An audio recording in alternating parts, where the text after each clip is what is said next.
না না, আমাকে আর তোর মারতে পারবি না। ঢুকে পড়েছি আমি, লুকিয়ে লুকিয়ে রাজবাড়ির ভেতরে ঢুকে পড়েছে। এবার এবার তোমরা আমাকে যতই পাটকেল ছড়ো আর আমাকে মারতে পারবে না। কিন্তু কিন্তু এখানে তো আমি বেশিক্ষণ থাকতে পারবো না, কারণ এ বাড়ির দারোয়ান যদি আমাকে দেখে ফেলে তাহলে হয়তো চোর ভেবে হাত ধাক্কা দিয়ে বের করে দেবে, তাই না পাগলা বাবা? ইয়েস,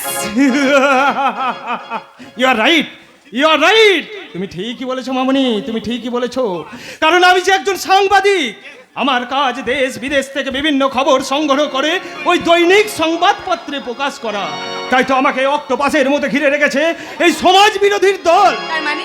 মানেটা জলের মতো পরিষ্কার।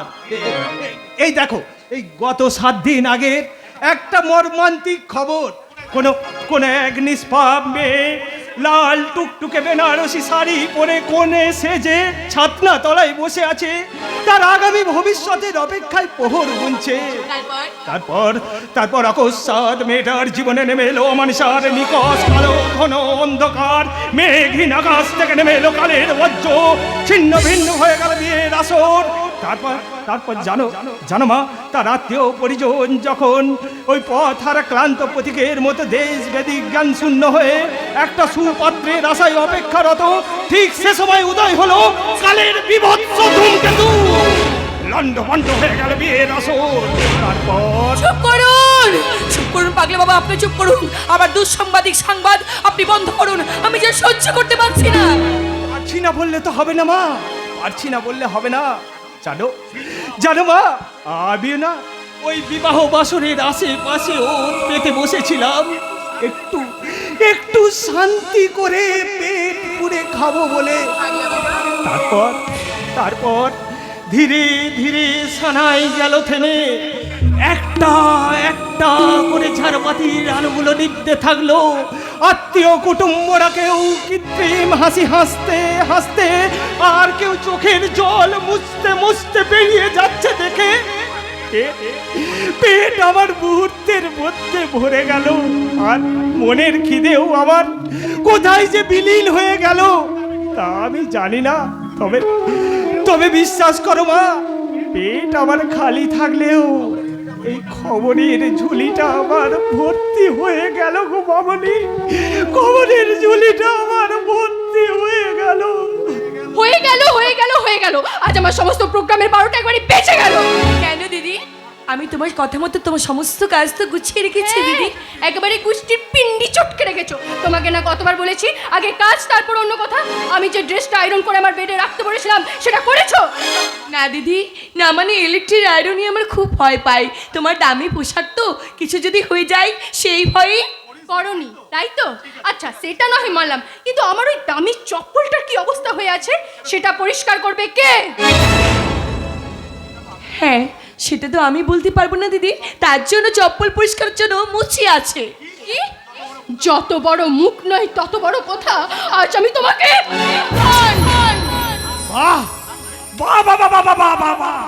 এই তো জেগে উঠেছে প্রতিবাদ, আজ তীব্র হয়ে জেগে উঠেছে। তাই তো একজন নারী হয়ে আর একজন নারীর প্রতি অমানবিক আচরণ ভেঙে দাও। এই কল নাগিনীর উদ্ধত ফোনাটাকে দুমড়ে মুচড়ে একেবারে মাটির সঙ্গে মিশিয়ে সমান করে দাও যে নারী শুধু নারী নয়, প্রয়োজনে ভয়ঙ্কর নাগিনী হতে পারে। ছাড়ো, আমার লাগছে তো, ছাড়ো। এই ছেড়ে দিলাম, আজকের মতো তোমাকে আমি ছেড়ে দিলাম। দ্বিতীয়বার কোনোদিন যদি তোমার এই হাতটা দিয়ে আমার ওই কম দামি শরীরের দিকে হাত তোলার চেষ্টা করো, তাহলে তোমার ননির পুতুলের মতো হাতটা আমি দুমড়ে মুচড়ে ভেঙে গুড়িয়ে দেবো। বাবারে কি লোহার মতো শক্ত রে বাবা, যেখানটাই ধরছে একবার হু হু করে চলছে। দলতে আমার খিদে পেটে নাড়ি বুড়ি তাপ তিলে যাচ্ছে। বউ, ও বউ, কি হলো? এই মাত্র তো তোমাকে আমি খেতে দিয়ে এলাম, তোমার পেট ভরেনি বুঝছি? কি করলে পেট বলবে বউ? দেই না আমি খেতে শুরু করেছি, অমনি এই ডাইনিটা গিয়ে আমার বাতের তলায় লাথি মেলে ফেলে দিল। হাতের থালাটা? হ্যাঁ গো বউ, আমি সত্যি বলছি, তবে মাত্র এক গাল মুখে দিয়েছি, সেই জন্যই একবারে ফেলে দিয়েছে। আমি ওর জন্যে বারংবার বলি আমাকে কেটে দিয়ে তুমি কোথাও যেও না। বেশ ঠিক আছে, চলো তুমি আবার, আমি তোমাকে আবার খেতে দেবো, চলো। না বউ, আমি আর খাবো না, আমার পেট বলে গেছে। তুই কিন্তু কিন্তু তুমি এই ডাইনিটার কাছ থেকে না খুব সাবধানে থাকবে। এই দেখো না তোমায়, ওনা তোমাকে খুন করে দেবে। পারবে না, আমি গ্রামের মেয়ে, প্রখর রৌদ্র উত্তরতা সহ্য করে আমি বেঁচে থাকি। পান্তা ভাত খেয়ে আমি কোদাল করতে শিখেছি, তাই সে হাত দিয়ে যদি কোনো অন্যায় দেখি, সে হাতের টুটি ধরলেও আমার কিন্তু পিতা হবে না। রামু, রামু, আমার শঙ্কর মাছের হান্ডারটা নিয়ে আয়। এই পাগল আর পাগলিটার পাগলামি আবার বেড়েছে, ওদের কি করে শায়েস্তা করতে হয়? না মামনি না, এই শঙ্কর মাছের চাবুক চালানো যার তার কাজ নয়।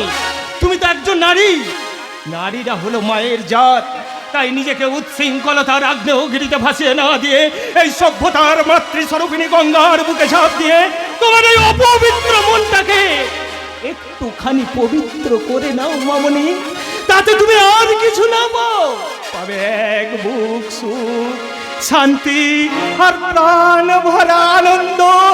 আনন্দ। না, আমি পাগল নই, আমি পাগল নই। আমাকে পাগল করেছে তোমাদের মতো কিছু ভদ্ররূপী শয়তান। তাই তো আজ আমি সব থাকতেও সর্বহারা খবরওয়ালা। আমার কাজ পৃথিবীর এক প্রান্ত থেকে অপর প্রান্তে বিভিন্ন নিত্য নতুন টাটকা তাজা খবর পৌঁছে দেওয়া। না, এখানে এখানে আর সময় নষ্ট করলে চলবে না। এই খবরের চাপে আমার ঝুলিটা ভর্তি হয়ে গেছে, এখন এগুলোকে বিলি করে আসতে হবে। খবর নেবেন বাবু, খবর। স্নেহ, মায়া, মমতাকে হত্যা করার খবর। অন্ধের মোহে বিগলিত হয়ে নিজের নিথর দেহের তাজা মুন্ডটাকে হাড়ি কাটে গলিয়ে জবাই হবার অধীর আগ্রহে পোহর গোনার খবর। না না না না বাবুরা, কোনো পয়সা লাগবে না গো বাবুরা, কোনো পয়সা লাগবে না। খবর নেবেন বাবু, খবর। আজকের টাটকা তাজা খবর। বউ, বাবু, ও বউ, বউ, হ্যাঁ বলো। ওই লোকটা কি তো বলে গেল, আমি তো কিছুই বুঝতে পারলাম না। বুঝিয়ে দেব, সময় হলে ঠিক বুঝিয়ে দেব। সব পাগল ছাগলদের ঘরে এনে মাথায় তোলার মোজাটা আমি সময় হলেই টের পাড়িয়ে দেব। দেখলি তুই, এইটা আমার বাড়ি, এটা তোর বাবার বাড়ি নয়। ছি, এমন করে কথা বলতে নেই গো, হাজার হলেও ও তোমার বোন। শেখাও, ভালো করে শেখাও, দেখো মানুষ করতে পারো কিনা। টগরি, টগরি, এই যে টগরি, ভালো আছিস তোরে বোন? ভালো আছি দাদা, আমি ভালো আছি। বৌদি কেমন আছে দাদা? ভালো আছে বোন, খুব ভালো আছে। তুই যার অপেক্ষায় প্রহর গুনছে, তুই কখন আসবি সেই প্রহর গুনছে। দেদা গুনতে গুনু, আমার বউ যখন পেন নাম করেছে, আমি তক করে একটা পেন নাম করেলি। বউ, ও বউ, কাছে তো কাকে আগে পেন নাম করবো, তোমাকে না তোমার এই দাদাকে? আর বাবা, দাদা কি করো, দাদা কি? ও দাদাকে, দাদাকে।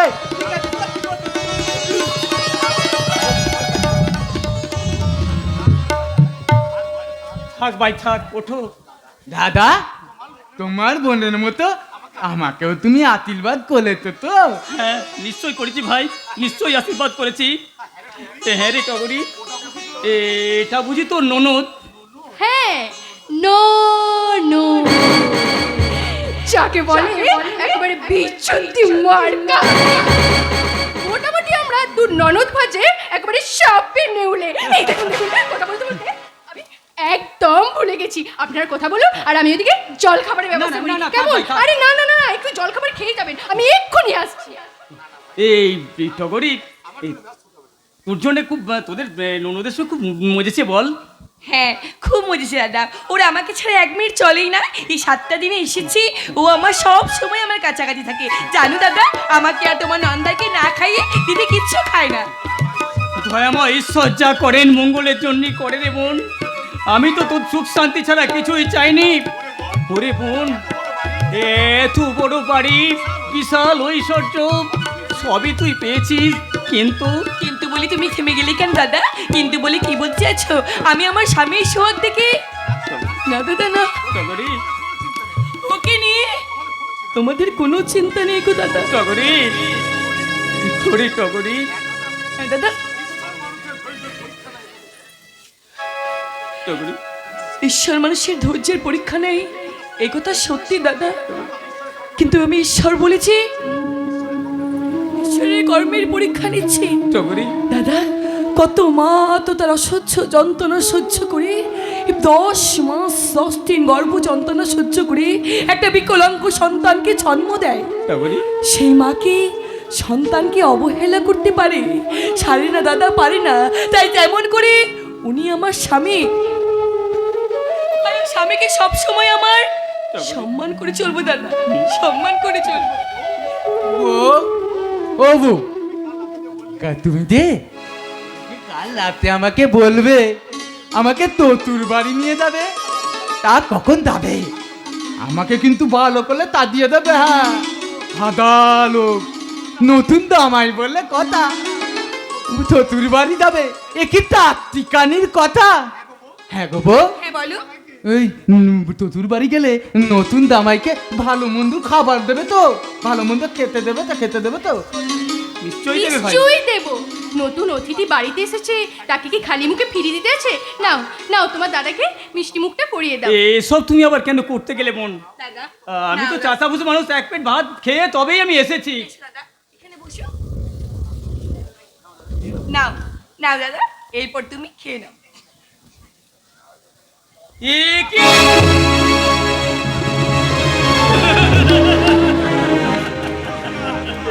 পুরস্কার, পুরস্কার। প্রথম বোনের বাড়িতে এসে পেলাম গরিবের উপযুক্ত পুরস্কার। মিষ্টির বদলে কতগুলো পাথরের টুকরো।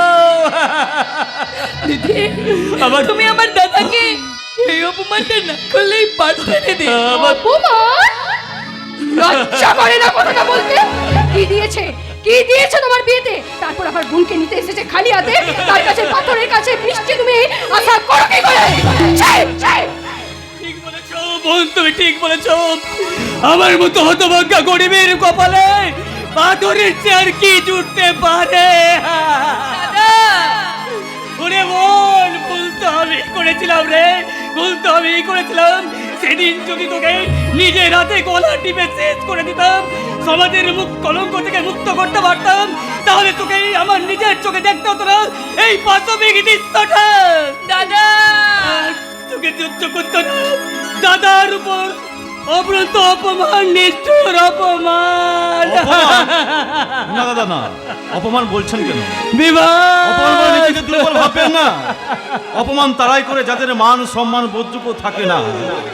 সমাজের দায়িত্ব ওদের মধ্যে নেই, তারা তো মানুষকে মানুষ বলে পণ্য করে না। তাই ধরাকে সরাজ্ঞান করতে ওদের ভুল হয় না। তাই তো পুলক বন্দ্যোপাধ্যায় সে লেখাটা কি বলে নে, লোলাটি লিখো লিখে বিধাতা, নামি কিনেছে ভাগ্যদাতা, রাখি সেই দাতার পায়ে হাজারো সেলাম, কি চেয়েছিলাম, কি পেলাম, কি চেয়েছিলাম, কি পেলাম, কি চেয়েছিলাম, কি পেলাম, কি চেয়েছিলাম, কি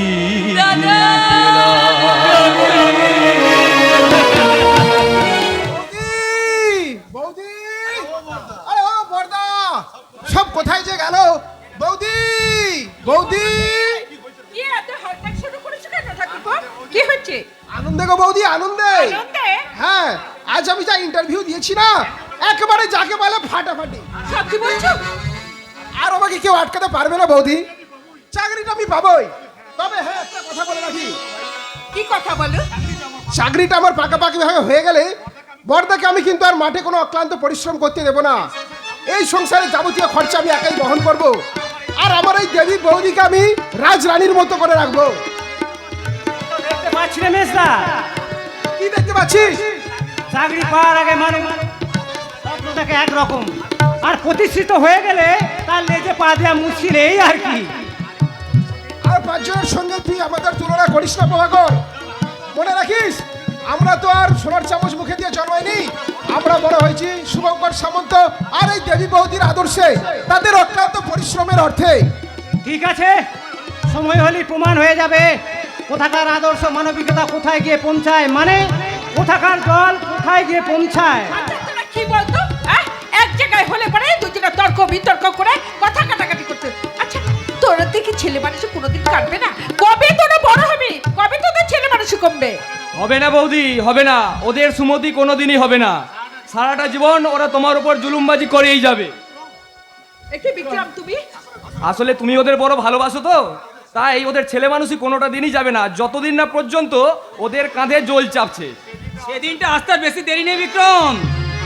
যা হোক একটু কাজের জোগাড় হয়ে গেলি, ওদের কাঁধে জল চাপিয়ে দিয়ে আমরা দু কথা গিন্নি একটু আয়েস করে দিন কাটাবো, হাসি আনন্দে দিন কাটিয়ে দেবো। তাই নাকি শঙ্করদা? এসেছে এসেছে বড়মা এসেছে। ওরা রঘুনাথ মন্দিরে প্রণাম করতে গেছে। জানো বড়মা, গিয়ে দেখি টগরি তো একবার রেডি হয়ে বসে আছে। তা তো থাকবেই। সাতটা দিন কি কম? তাছাড়া সব মেয়েদের প্রথম বাবার বাড়ি আসার জন্য এরকম হয়। তা নয় হলো, কিন্তু তুমি যে গেলে। হ্যাঁ গেলাম। হ্যাঁ গেলে তো জানি, কিন্তু প্রভাকর বলতে চাইছে সে আর বলো না বড়মা, আমি স্বপ্নেও ভাবিনি যে অত বড় ধনীর বাড়িতে আমার মতো একটা গরিব চাষাকে এত প্রাধান্য দেবে। এই জানিস প্রভাকর, এই দিবাকর, ওর ননদ আমাকে একটা বড় প্লেটে করে এত বড় বড় মিষ্টি দিল। না না, তোরা যেন আবার সেই মিষ্টিগুলোর নাম জিজ্ঞেস করে না, আমি বলতেই পারবো না, কারণ আমি তো কোনোদিন মিষ্টি খাওয়া তো দূরের কথা, ওসব মিষ্টি আমি চোখেই দেখিনি। আরে ভাই, একটা বড় প্লেটে বড় বড় কালো কালো সাদা সাদা সবুজ সবুজ, সে কি বলবো। এই জানো বড়মা, আমি বলছি আমি খেতে পারবো না, আরও ননদটা আমাকে কিছুতেই ছাড়বে না, বলছে খাও খাও আর দুটো খাও দাদা, আর কিছু। আমি খেয়ে ফেললাম আর কি। জানো বড়মা, বেশ ভালো যত্ন করেছে তাই না দাদা? বিক্রম, যত্ন বলে খুব, আমি তো ভাবতেই পারিনি যে আমাকে যে ওই অত বড় অট্টালিকাতে এত আনন্দ দান করবে, আমি কোনোদিন ভাবতে পারিনি জানো। আমি কিন্তু বেশ ভালোই ভাবতে পেরেছি দাদা। তার মানে নতুন আত্মীয়ের বাড়িতে গিয়ে যতই তুমি যত্ন আপ্যায়ন খাতিরের কথা বলছো, ততই তোমার চোখের কোণাগুলো এরকম চকচক করছে কেন? আনন্দে, মহা আনন্দে আমার চোখের কোণে জল এসে যাচ্ছে জানো। জানিস বিক্রম, আমার চোখে জল এসে যাচ্ছে দাদা। সত্যি কথা বলতে কি, আমি তো কোনোদিন ভাবতেই পারিনি পাগল আমি আমার পাগল স্বামীকে নিয়ে ঘর করতে পারবো কিনা, তাই না দাদা? টগরি, ভালো আছো তো বৌদি?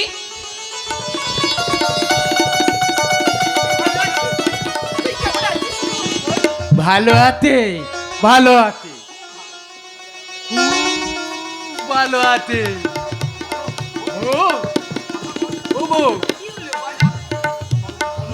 হ্যাঁ বলো। তুমি পেন নাম করলে আমি করবো না? অবশ্যই করবে। এখানে যারা আছেন তারা তোমার প্রত্যেকই গুরুজন, তাদের সকলকে তুমি প্রণাম করো। তাহলে তবা লাগে তোমাকে করলে? ছি ছি ছি, তোমাকে না কতবার বলেছি আমি তোমার থেকে অনেক ছোট, আমাকে প্রণাম করবে না। ভুলে গেছি, একদম ভুলে গেছি। আমাকে তুমি তো তুমুকেতে বলেছিলে। চুপ চুপ চুপ, এখানে সবাই আছে, তার আগে যাও সবাইকে প্রণাম করো। ঠিক আছে, ঠিক আছে, তাই করছি। বউ, ও বউ, কি হলো? আমায়, ও বউ,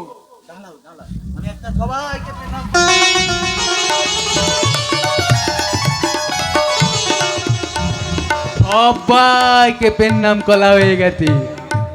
এবারে আমাকে কি করতে হবে তুমি আমাকে একবার বলে দাও তো বউ।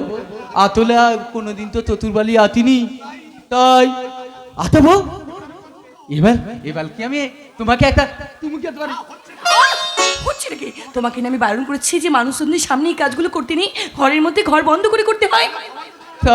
এলা সবাই তো তোমার ঘরের লোক, এদের সামনে তোমাকে যদি আমি তুমু খাই তবেই তো এলা ডানবে যে আমি আমার বউকে কতটা ভালোবাসি।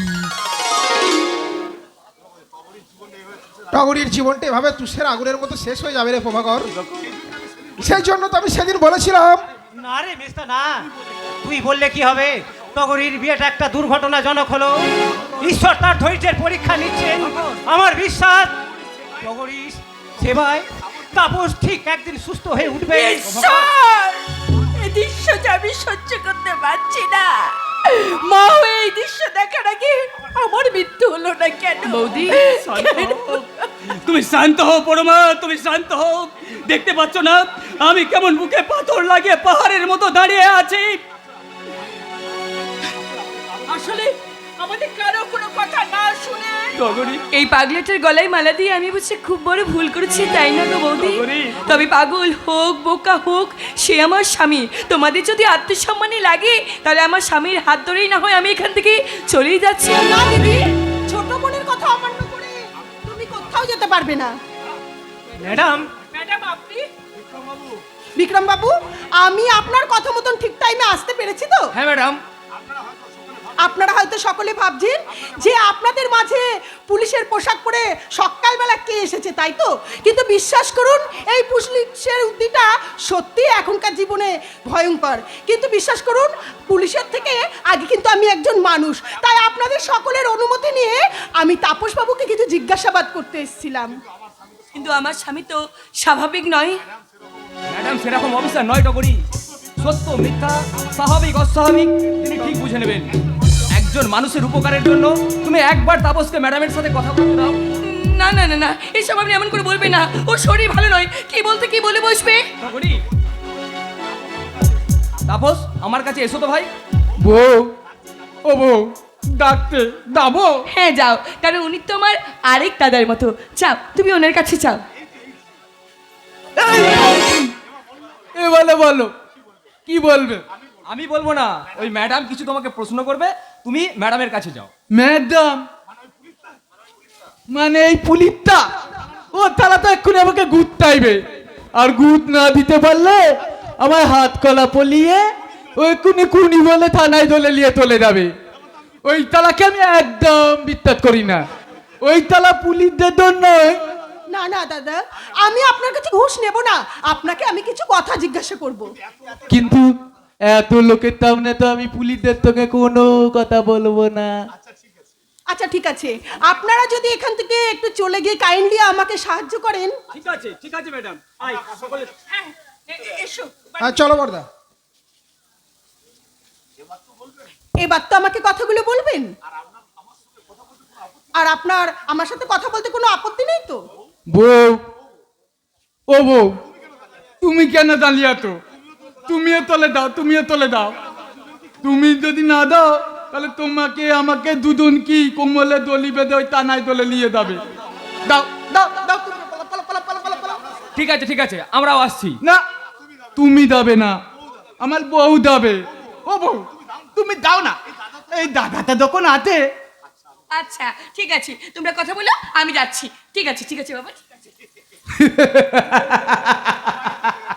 সবাই চলে গেছে। এবার বলুন ম্যাডাম, আমাকে কি করতে হবে? আচ্ছা তাপস বাবু, আপনি কি জন্মগতই এমন অস্বাভাবিক?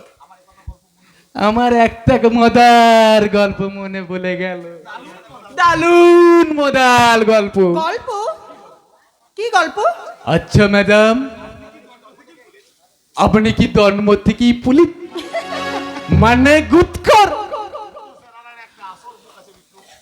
মুখোশের আড়ালে একটা আসল মুখ আছে বিক্রম, তোমার আইডিয়াই। না না, জন্ম থেকে কি কেউ কোনোদিনও পুলিশ অফিসার হয় নাকি? ও। আগে ও ম্যাডাম, কি অত ভাবতেন? বাবার কিচ্ছু নেই, কি টানতে চাই শুধু একবার বলুন, আমি গল গল গল গল করে তা উত্তর দিয়ে দেবো। না মানে আপনি, কেউ কি জন্ম থেকেই পুলিশ অফিসার হয়? আগে বাবা পড়াশোনা করতে হয়, তারপরে শরীর চর্চা করতে হয়, তারপরে ইন্টারভিউতে। তারপর ইন্টারভিউ পাস করলে তবেই চাকরি, তারপর প্রমোশন। ঠিক ঠিক তেমনি আমিও জন্মেছি, আমিও বড় হয়েছি। ছোটবেলায় মা কি করে হঠাৎ মরে গেল জানি না। এখন এখন বড় হয়েছি, আমার সম্পত্তির লোভে আমার চোখের সামনে আমার বাবাকে না! আস্তে আস্তে, আমি আপনার ব্যাপারটা খুব বুঝতে পেরে গিয়েছি। হে, আপনি শুধু একবার বলুন যে আপনার বাবাকে খুনটা কে করেছিল? শুনুন ম্যাডাম, শুনুন ম্যাডাম,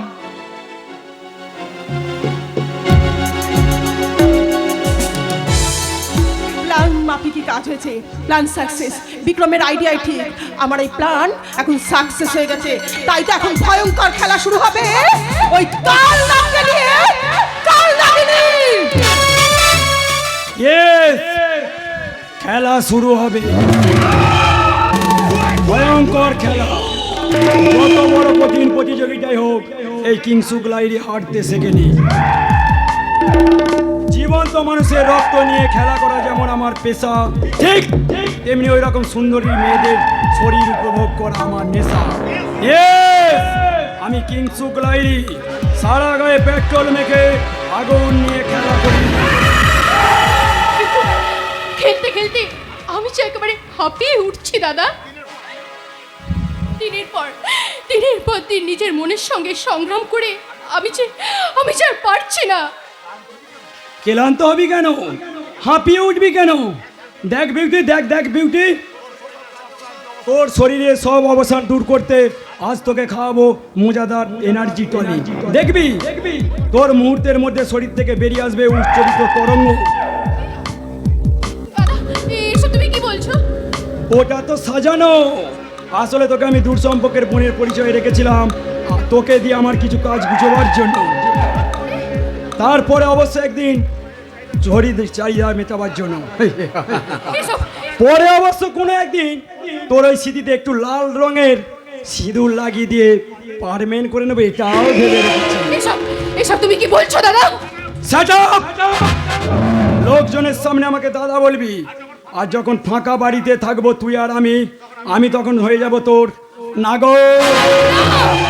এ অসম্ভব। কিংসুক লাইরির জীবনে অসম্ভব বলে কোনো শব্দ নেই। ইয়েস, আমি কিংসুক লাইরি সারা গায়ে পেট্রোল মেখে আগুন নিয়ে খেলা করি। তাই এতদিন পরের বাগানে অনেক ফল তো খেয়ে দেখেছি, কিন্তু আজ আমার নিজের হাতে তৈরি বাগানের ফলটা খেয়ে দেখতে চাই মিষ্টি না টক। খবরদার বলছি, একদম আমার দিকে এগিয়ে আসবে না, আমি কিন্তু চিৎকার করবো।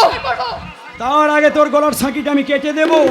হ্যাঁ, তুই তো খুব ভালো করে জানিস বিউটি, আমার কথার অবাধ্য হলে আমার মাথাটা গরম হয়ে যায়, আর আমার মাথা গরম হয়ে গেলে আমার হাত দুটো স্পিস করে তাজা রক্ত ঘটার জন্য। তাই বলছি এইসবের বাদ দিয়ে ওইখানটা সুন্দর করে শুয়ে পড়। আমি বাঁচতে চাই, আমাকে তুমি মুক্তি দাও, আমি মুক্তি পেতে চাই। সেজন্যই তো বলছি লক্ষ্মী সোনার মতন এখানটা শুয়ে পড়। সামান্য ব্যাপারটা নিয়ে ঘাঁটাঘাঁটি করে কিচ্ছু লাভ হবে না, কারণ আমার খাবি, আমার টাকায় বিলাসিতা করবি, আর আমার সামান্য আবদার মেটাবি না, এটা কি হয়? এবার বুঝেছি, এতদিন দাদা বলে এসেছি বলে তোর সংকোচ লাগছে। ঠিক আছে, আমি তোর সমস্ত লজ্জা সরিয়ে দিলাম।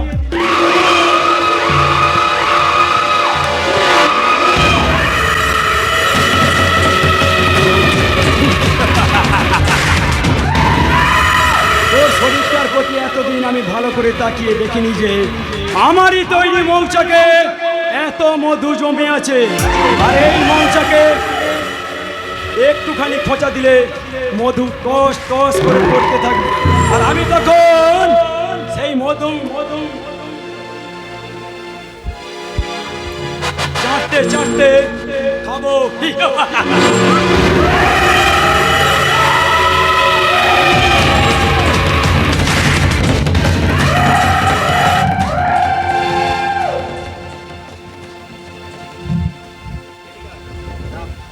তুই আমার ছোট বোন।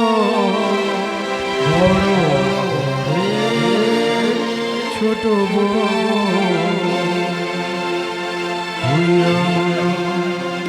ছোট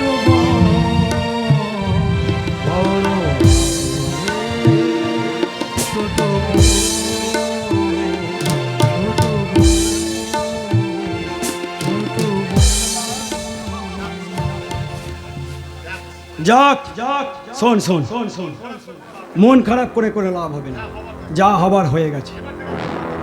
এবার থেকে তোর আর লজ্জা করবি না। আর শোন, এটা কিন্তু মাঝের মধ্যেই চলতে থাকবে, যতক্ষণ না আমার সমস্ত কাজ কমপ্লিট হচ্ছে। শোন, তোর এই এঁটো শরীরটা দিয়ে যেভাবেই হোক দারোগা নেরামিতিকে কবজা করতেই হবে। ইজ্জতের চেয়ে বেশি মূল্য টাকার। যে টাকার জন্য আমার মায়ের মৃত্যু হয়েছে, যে টাকার জন্য আমার বাবাকে মার্ডার হতে হয়েছে, সেই টাকা নামক দেবতার মন্দির করতে আমাকে যতটা নিচে নামতে হয় আমি ঠিক ততটাই নিচে নামবো। আর তাছাড়া আজকের দিনে এটা কোনো ব্যাপারই না। আর তাই তো আমি তোমাকে ভালোবেসে বলি, তুমি আমার জীবন সাথী, তোমায় আমি ভালোবাসি, তুমি আমার সূর্য সোনা, তুমি যে চাঁদের হাসি, তুমি আমার জীবন সাথী, তোমায় আমি ভালোবাসি, তুমি আমার সূর্য সোনা, তুমি যে চাঁদের হাসি, তুমি আমার।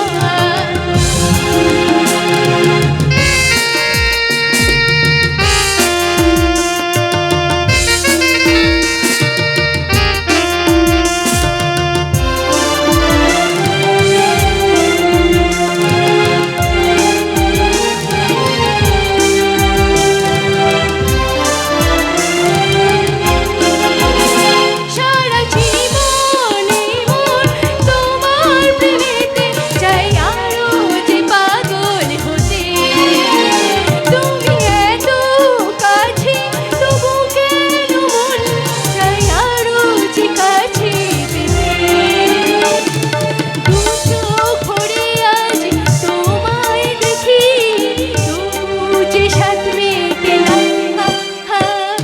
তুমি আমার জীবন সাথী, তোমায় আমি ভালোবাসি, তুমি আমার সূর্য সোনা, তুমি যে চাঁদের হাসি, তুমি আমার জীবন সাথী। এই তো মান্তু শোনার মতন কথা, কিন্তু একটা কথা, আমাদের যে কোনো গোপন কথা কোনোভাবে বাইরে পাঁচকান করার চেষ্টা করিস তাহলে কিন্তু। অনেক কসরত করে আপনার গাড়িগুলো বের করে দিয়েছি স্যার। ভেরি গুড, এর জন্যই তো আমাকে আমার এত ভালো লাগে। তাহলে আমার কোনো চাপ নেই তো স্যার? চাপ কি বলছেন স্যার? এই কাজটা করার জন্য আমি ওত পেতে বসেছিলাম, কখন লোডশেডিং হবে। লোডশেডিং মানে? এই সামান্য ব্যাপারটা বুঝতে পারলেন না স্যার? এর জন্য আমার 5,000 টাকা খরচা হয়েছে। শুনুন, লোডশেডিং হলো এমন একটা ব্যাপার, সব সিসি ক্যামেরা অফ, ব্যাস আমার কাজ কমপ্লিট। কিন্তু তোর কোনো কারণ নেই স্যার, এই নিন পেটে 10,000 আছে। আর আপনার কোনো চিন্তা নেই স্যার, ওই ম্যাডামের প্রশ্নের উত্তর দেওয়ার জন্য বেতাল আর আমি একটা ভালো চিত্রনাট্য সাজিয়ে রেখেছি।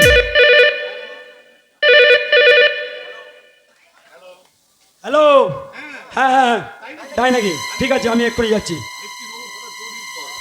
মিত্তির বাবু, বলুন। জরুরি কল, আমাকে এক্ষুনি যেতে হবে। বিউটি, লক্ষ্মী বন্তি আমার, তুই স্যারকে একটু চা করে খাওয়া, আমি ততক্ষণ জরুরি কাজটা সেরে আসি। Okay, দাদা। My dear sister. স্যার আপনি বসুন, আমি আপনার জন্য এক্ষুনি চা করে নিয়ে আসছি। না, তোমার হাতে অনেক দিন গরম চা খেয়েছি, আজকে যদি একটু অন্য কিছু খেতে চাই। কিছু? আরে আরে আরে সংকোচ করছেন কেন? বলুন না আপনি কি খাবেন। আসলে পেটে খিদে মুখে লাল, এটা তো হতে পারে না। তা তো বঠি, তবে খিদে যখন আমার, বলতে তো আমাকেই হবে। আরে আরে বলুন বলুন স্যার, আমি আপনার জন্য কি করতে পারি? অন্য কিছু না, আর একটু কাছে এসে বসো। এই বসলাম, আমার কোলে মাথা রাখো। এই রাখলাম। আহ উফ, কি হলো স্যার? তোমার গাল দুটো কি নরম। তাই? আমার শরীরটা ক্রমশ কিরকম হচ্ছে, গাছের মতো গনগনে গরম। আবার এই তাই? তাহলে আমি এখন যে কি করি? কি করবেন স্যার? জড়াজড়ি। বেতাল, সত্যিই তোর কোনো তালক জ্ঞান নাই। সেই জন্যই তো আমার দিদিমা আমার ভূমিষ্ঠ হবার কথা শুনে আদর করে আমার নাম রেখেছিল বেতাল, কারণ আমার জন্মটাও নাকি ঠিক সময় হয়নি। তাই তা না হয় হলো, কিন্তু আমার এই সুন্দর সময়টা তুই একবারে মাটি করে দিলি। আমি না হয় মাটি করেছি, আর ওদিকে ম্যাডাম যে মাটি খুঁড়ে পাতাটা বের করে দিচ্ছে, সে কি? সেই খবর রাখেন স্যার? অবশ্যই রাখি, আর সমস্ত খবর রাখি বলেই তো আমি সঠিক সময়ে সঠিক জায়গায় এসে হাজির হয়ে, কারণ আমি যে খবর বাবু, আমার কাজ বিভিন্ন নিত্য নতুন খবর সংগ্রহ করা। এই মালটা আবার কোথা থেকে আমদানি হলো কে জানে। যা সব সিবিআই এর উৎপাত, একটু খোলা মনে কাজ করব তার কোনো শালা উপায় নেই। ওই কোনো শালা টিকটিকির বাচ্চা নয় তো। মালটাকে যেন আমার খুব গোলমাল মনে হচ্ছে। আপন মনে বিড়বিড় করে কি বলছেন দারোগা বাবু? নিশ্চয়ই ভাবছেন এই ভিখারিটা আবার এই রাজপ্রাসাদে এসেছে কেন। এই তো আসলে ভবের এই খেলা ঘরে কে যে কখন ফকির আর কে যে কখন আমির হয়ে যায় তা কেউ বলতে পারে না। আমি জানতে চাই তুই এখানে এসেছিস কি প্রয়োজনে? ইয়েস, ঠিক এই প্রশ্নটাই যদি আপনাকে করি। কোন প্রশ্ন? সরকারি গাড়ির তেল পুড়িয়ে সরকারি অশোক স্তম্ভ লাগানো খাঁকি উর্ধিত শরীরে চাপিয়ে ডিউটিতে ফাঁকি দিয়ে এই ধনির বাড়িতে এসেছেন হত্যে দিয়ে পড়ে থাকতে, তা সেটা কি প্রয়োজনে? মালটাকে আমার একটা সুবিধে মনে হচ্ছে না। Betal, yes sir. Yes sir বলে দাঁড়িয়ে আছেন কেন? ওরে ঘর ঢাকাতে বের করে দিন। এই পাগলা, না, তোমাদের এই পাপময় কলঙ্কিত হাতটা আমার পবিত্র শরীরে স্পর্শ করে আমার এই পবিত্র শরীরটাকে আমি অপবিত্র হতে দেব না। কারণ তোমাদের চোখে রয়েছে হিংস্র হায়নার প্রতিচ্ছবি, আর নিঃশ্বাসেও তোমাদের বিষ রয়েছে, আর কর্মে না। এই এই অধ্যায়টা না হয় এখন চাপাই পড়ে থাক, এখনই সব কিছু প্রকাশ করে দিলে এই খবর বাবুর একটু একটু করে সঞ্চিত খবর একেবারে মূল্যহীন হয়ে যাবে। যাবেই তো, মূল্যহীন হয়ে যাবেই তো।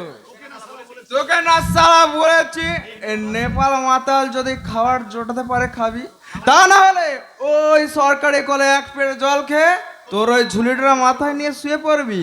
তবে উচ্ছিষ্ট বড় লোকদের বাড়িতে ভিক্ষা করতে যাবি না। আরে জানিস না ওরা ভিক্ষার দিকানে ভিক্ষা দেয় না, ভিক্ষা নেয়। আমি এখানে ভিক্ষা চাইতে আসিনি মাতাল বাবা, আমি এসেছিলাম। তাহলে কি করতে এসেছিস? ওই বাবুদের বাড়ির মেয়েরা ছোট ছোট জামা প্যান্ট পরে সরকারি পোশাক গুন্ডাতে মন জয় করার ডিস্কো ডান্স দেখতে। না না না মাতাল বাবা না, আমি এসেছিলাম এই কিছু নতুন খবর সংগ্রহ করতে। তোমার কাজ মিটে গেলে মানে মানে এখান থেকে কেটে পড়ো, তা না হলে এই চালা আইনের রক্ষকরা কুকর্ম করে তোমার মতো পাগলকে আসামি সাজিয়ে দেবে। এই নেপাল মাতা, চিৎকার করে গলার জোর দেখিয়ে সরকারি ক্ষমতার অপব্যবহার করে সত্যের সূর্যটাকে মিথ্যার মেঘ দিয়ে বেশি দিন ঢেকে রাখা যায় না।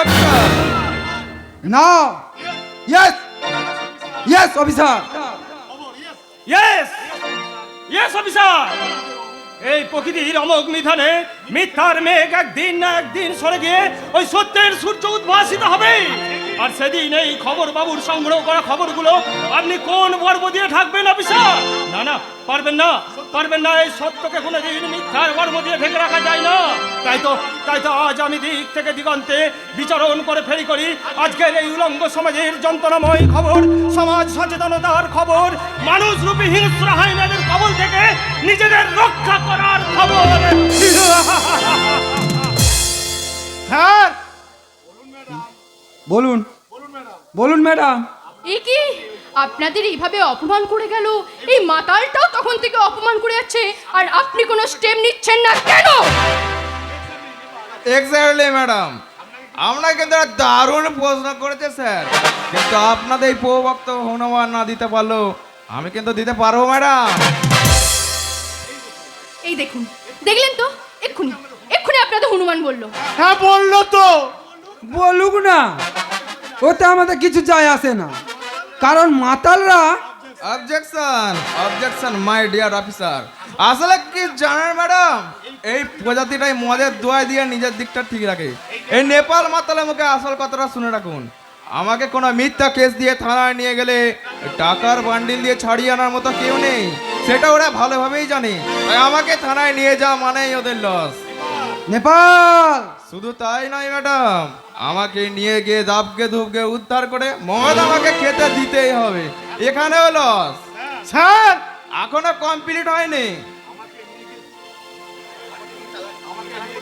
আমাকে নিয়ে গিয়ে চালান করতে হবে, হাজতে বসিয়ে বসিয়ে খাওয়াতে হবে, এখানেও লস। নেপাল এখনো বাকি আছে, তারপর কোর্টে আমার ডেট পড়বে, পুলিশে গাড়ি করে কোর্টে নিয়ে যেতে হবে, আর যে সালা অফিসার আমাকে অ্যারেস্ট করে চালান করবে তাকেও সাক্ষী হিসাবে কোর্টে যেতে হবে, এখানেও লস। তারপর তো সালা আরো ভয়ঙ্কর অবস্থা, চার্জশিট জমা দেওয়ার সময় তো কেঁদে কুল পাবে না, কারণ ভদ্রলোকের বাড়িতে এসে বেশি বাঁদরামো করলে কি করবেন স্যার?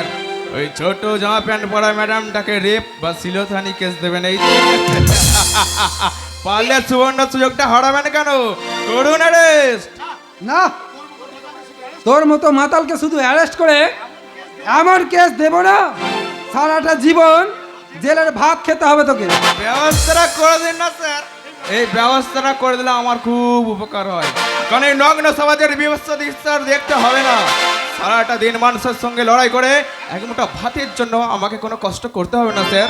আমি যে বড় কষ্ট আছি, ওই অমুক্ত মানুষগুলোর মুখের সামনে খাবার তুলে দেওয়ার জন্য আমাকে কোনো কষ্ট করতে হবে না স্যার। বলুন না স্যার, বলুন না, কোনো ভয়ঙ্কর অপরাধ করলে আপনি আমাকে সারাটা জীবন ওই জেলে থাকার ব্যবস্থা করে দেবেন। এই ছোট লোকের বাচ্চা, এই ভদ্রলোকের বাড়িতে এসে এভাবে মদ খেতে লজ্জা করছে না?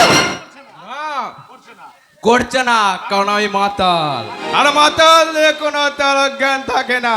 আচ্ছা স্যার, আমি মদ খেয়ে যদি ম্যাডামটাকে রেপ করি তাহলে? কি? যত বড় মুখ নয় তত বড় কথা। অত কোনো মানুষের গায়ে হাত দেওয়া উচিত নয়। কি বলছেন ম্যাডাম? অযথা এই জানোয়ারটা এখানে যে প্রকাশ্যে মদকে আজে বাজে কথা বলছেন, এমনকি আমার স্নেহদানি করতে উদ্যত হয়েছিলেন, আপনি কি জানেন সেটা? এই বাড়িতে বাইরের লোক এসে সেই বাড়িতে একটা যুবতী মেয়ে অর্ধনগ্ন পোশাক পরে বাইরের মানুষের সাথে নিজের গ্ল্যামার প্রেজেন্ট করে, সেই বাড়িতে বাইরের মানুষ এসে মদ খাবে না তো কি শ্রীকৃষ্ণের পরমান্ন খাবে? এই সালা চালা পুলিশ, তুমি আমার পায়ে ধরেছো কেন? বিশ্বাস করে মদ ছাড়া আমার কাছে একটা টাকাও নাই যে তোমাকে আমি ভিক্ষা দেবো। দয়া করে পাটা ছাড়ো চালা পুলিশ বাবা। হ্যাঁ পা ধরেছিলাম। ছি ছি ছি ছি ছি ছি ছি। না মানে আসলে আমরা পেট্রোল ডিউটিতে বেরিয়েছিলাম, হঠাৎ এই বাড়িতে নারী কণ্ঠের আওয়াজ শুনে ঢুকে পড়লাম। ঢুকে পড়লেন এই তো? শুধু তাই নয় ম্যাডাম, ঢুকেই দেখি এই মাতালটা মদের খেয়ালে এই ভদ্র মহিলাকে হিংস্র বাঘের মতো ঝাঁপিয়ে পড়েছে। তাই তো আমি হাত ধরতে না পেরে ওই ঝাঁপানো অবস্থায় পাটাই টেনে ধরেছিলাম ম্যাডাম। এই সালা ধাড়ি পুলিশ চারা পুলিশ, একদম মিথ্যে কথা বলবে না বলে দিচ্ছি। তোমাদের সালা কোনো জ্ঞান ইজ্জত না থাকলেও আমার কিন্তু আছে। আমি মদ খেতে পারি কিন্তু মাতাল নয়। বিশ্বাস করুন ম্যাডাম, এই শালা ধাড়ি পুলিশটা তাছাড়া পুলিশ অনেক আগে থেকে এখানে ছিল।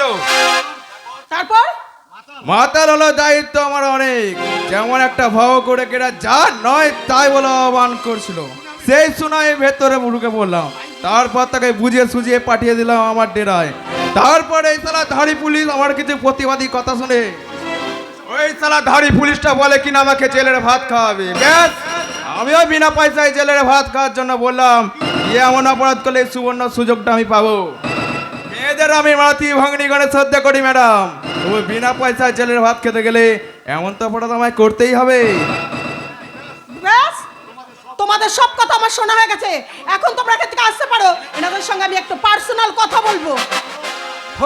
হলো না, বিনা পয়সায় আজ জেলের ভাত খাওয়া হলো না। এই ম্যাডাম এসে আমার সব 12টা বাজিয়ে দিল। আবার কার ছোট বইয়ের কলেরা হয়েছে হাসপাতালে, কোন ভাবা করে খেতে পাচ্ছে না তার খাবার জোগাড় করা, আমার নিজের মদ জোগাড় করা, এটা কি চারটিখানে কথা ম্যাডাম? ম্যাডাম ওই মাতালটাকে Shut up! একটা মাতালের মধ্যে যেটুকুনি মানবতা বোধ আছে সেটা আপনাদের মতন চটিয়ালা তাতালদের সেই বোধ নেই। আচ্ছা, আপনাদের বারবার ওয়ার্নিং দেওয়া সত্ত্বেও বিনা কারণে এই বাড়িতে এসে আড্ডা দেওয়ার কারণটা কি? সে কই ফেরতে তো আপনাকে ওরা দেবে না ম্যাডাম। দিতে হবে। গলার শটটা নামিয়ে কথা বলুন। ভুলে যাবেন না এটা ভদ্রলোকের বাড়ি, চোর ডাকাতের আখড়া আপনার থানা নয়। What do you mean? আমি যদি আপনাকে প্রশ্ন করি আপনি আমার বাড়িতে এসে কি প্রয়োজনে, জানি ম্যাডাম জানি, আমি জানি নিশ্চয়ই নিজের ভুল বুঝতে পারার জন্য আমার সাথে কম্প্রোমাইজিং করতে এসেছেন। আপনি ভুল করছেন লাহিড়ী বাবু। আমি জীবনে অন্যায়ের সাথে কোনোদিন আপোষ করিনি আর আজও করব না। ইয়েস, আপনি কিন্তু ভুলে যাবেন না আমি একজন আইনের রক্ষক। আমিও শেষবারের মতন জানিয়ে দিতে চাই ম্যাডাম, আমি কিংসুক লাহিড়ী, সারা গায়ে পেট্রোল মেখে আগুন নিয়ে খেলা করি। তাই বলছি, আমার এলাকায় থাকতে হলে আর ডিউটি করতে হলে আমার হাতে হাত মিলিয়ে চলতে হবে। No, impossible. তাহলে আপনার স্টাফেদের সামনে আপনার মতন কর্তব্যপরায়ণ রক্ষককে আমার মতন ভক্ষক হয়ে আপনার এই 36 ইঞ্চি ছাতিটা আমি ঝাঁচড়া করে দেবো। রিভলভার বের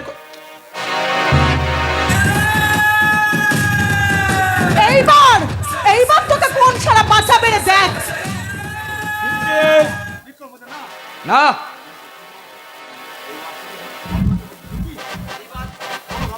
বিউটি, বলো দাদা বলো। সিসি ক্যামেরাগুলো এতক্ষণ অফ ছিল, এবার চালিয়ে দে। ম্যাডাম আমাকে আমারই বাড়িতে এসে খুন করতে চাইবে আর আমি স্বেচ্ছায় বুক পেতে দেবো, তা তো হতে পারে না। আমার বাড়ির সিসি ক্যামেরা ফুটেজে প্রমাণ দেবে যে থানার ওসি তার স্টাফেদের নিয়ে আমার ব্যবসার সততার ঘুষ দিতে রাজি না হয়, নিজেদের সার্ভিস রিভলভার উঁচিয়ে আমাকে গুলি করবার ভয় দেখায়। উফ গড! শুধু আপনি একা নন ম্যাডাম, আপনাদের 3 জনের চাকরির 12টা আমি বাজিয়ে দেব, ভুলে যাবেন অফিসার। এটা আমার বাড়ি, তাই কোনো ইনফরমেশন বা কোর্টের অর্ডার ছাড়া কারো বাড়িতে গিয়ে সার্ভিস রিভলভার ব্যবহার করতে পারেন না। ইয়েস, আমি কিংসুক লাহিড়ী, সারা গায়ে পেট্রোল মেখে আগুন নিয়ে খেলা করি, তাই আমার হাতে হাত মেলানোর দ্বিতীয় সুযোগটা করে দিয়ে গেলাম। আজকের এই সিসি ক্যামেরার ফুটেজ কথাটা মাথায় রাখবে। আশা করি বুঝেছেন, আশা করি বুঝেছেন। ভুলতে পারছি না টগরির ভালোবাসা, আমি কিছুতেই ভুলতে পারছি না। কি করেই বা পারবো? টগরি যে ছিল আমার মন প্রাণ আশা ভালোবাসা। দেখতে দেখতে 3 মাস কেটে গেল এই হাজতে। এখন শুধু আমার একটাই পরিচয়, আমি একজন খুনি আসামি, আমি অপরাধী।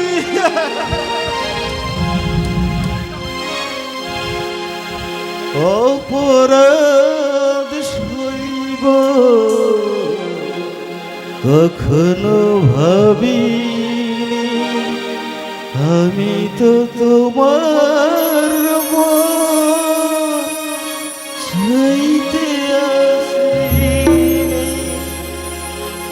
হলো নাকি প্রেম ভেবে ফেলা আঘাত ও চাঁদ আমার কি অপরাধ তুমি বলে না ও চাঁদ আমার কি অপরাধ তুমি বলে না চাইনি তবু কেন তুমি কাছে এলে মিথ্যে অভিনয়ে স্বপ্ন সাজালে কোন প্রতিশোধ নিতে দিলে অপমান ও চাঁদ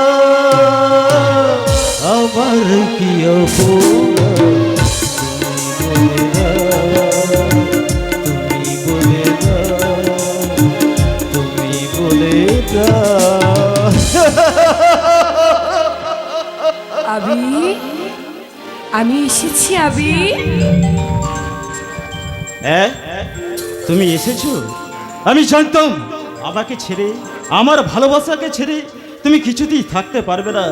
তাই এসেছো যখন, দূরে কেন, কাছে এসো। আমাকে ছেড়ে এতগুলো দিন তুমি খুব একা একা কষ্টে ছিলে, তাই না গো আবি? সেই হৃদয় বিদীর্ণ করে অব্যক্ত যন্ত্রণা, তোমাকে কাছে না পাওয়ার জ্বালা, মিথ্যা বদনামের বুক ভরা যন্ত্রগুলো নিয়ে এতগুলো দিন যে আবার কিভাবে কেটেছে তা আমি তোমায় ভাষায় বোঝাতে পারবো না টগরি। আবি, আচ্ছা টগরি, আর সকলে আমাকে সবাই খুনি আসামি বলে ঘৃণার ধিক্কার দিলেও তুমি অন্তত বিশ্বাস করবে তো টগরি যে আমি খুনি নই, আমি এক চক্রান্তের শিকার। সে কথা আর কেউ না জানলেও আমি ভালো করে জানি আবি, আমার ভালোবাসা কখনো এমন জঘন্য নোংরা কাজ করতে পারে না। তাই তো আমার ভালোবাসাকে আমি বুক দিয়ে আগলে রেখে বলি, কি বলবি টগরি? বাঁশির সুর তো তুমি না, হৃদয়ের নূপুর জানি, গধূলি রং গায়ে মেখে বাঁচবে শুধুই ঋণী ছিনি।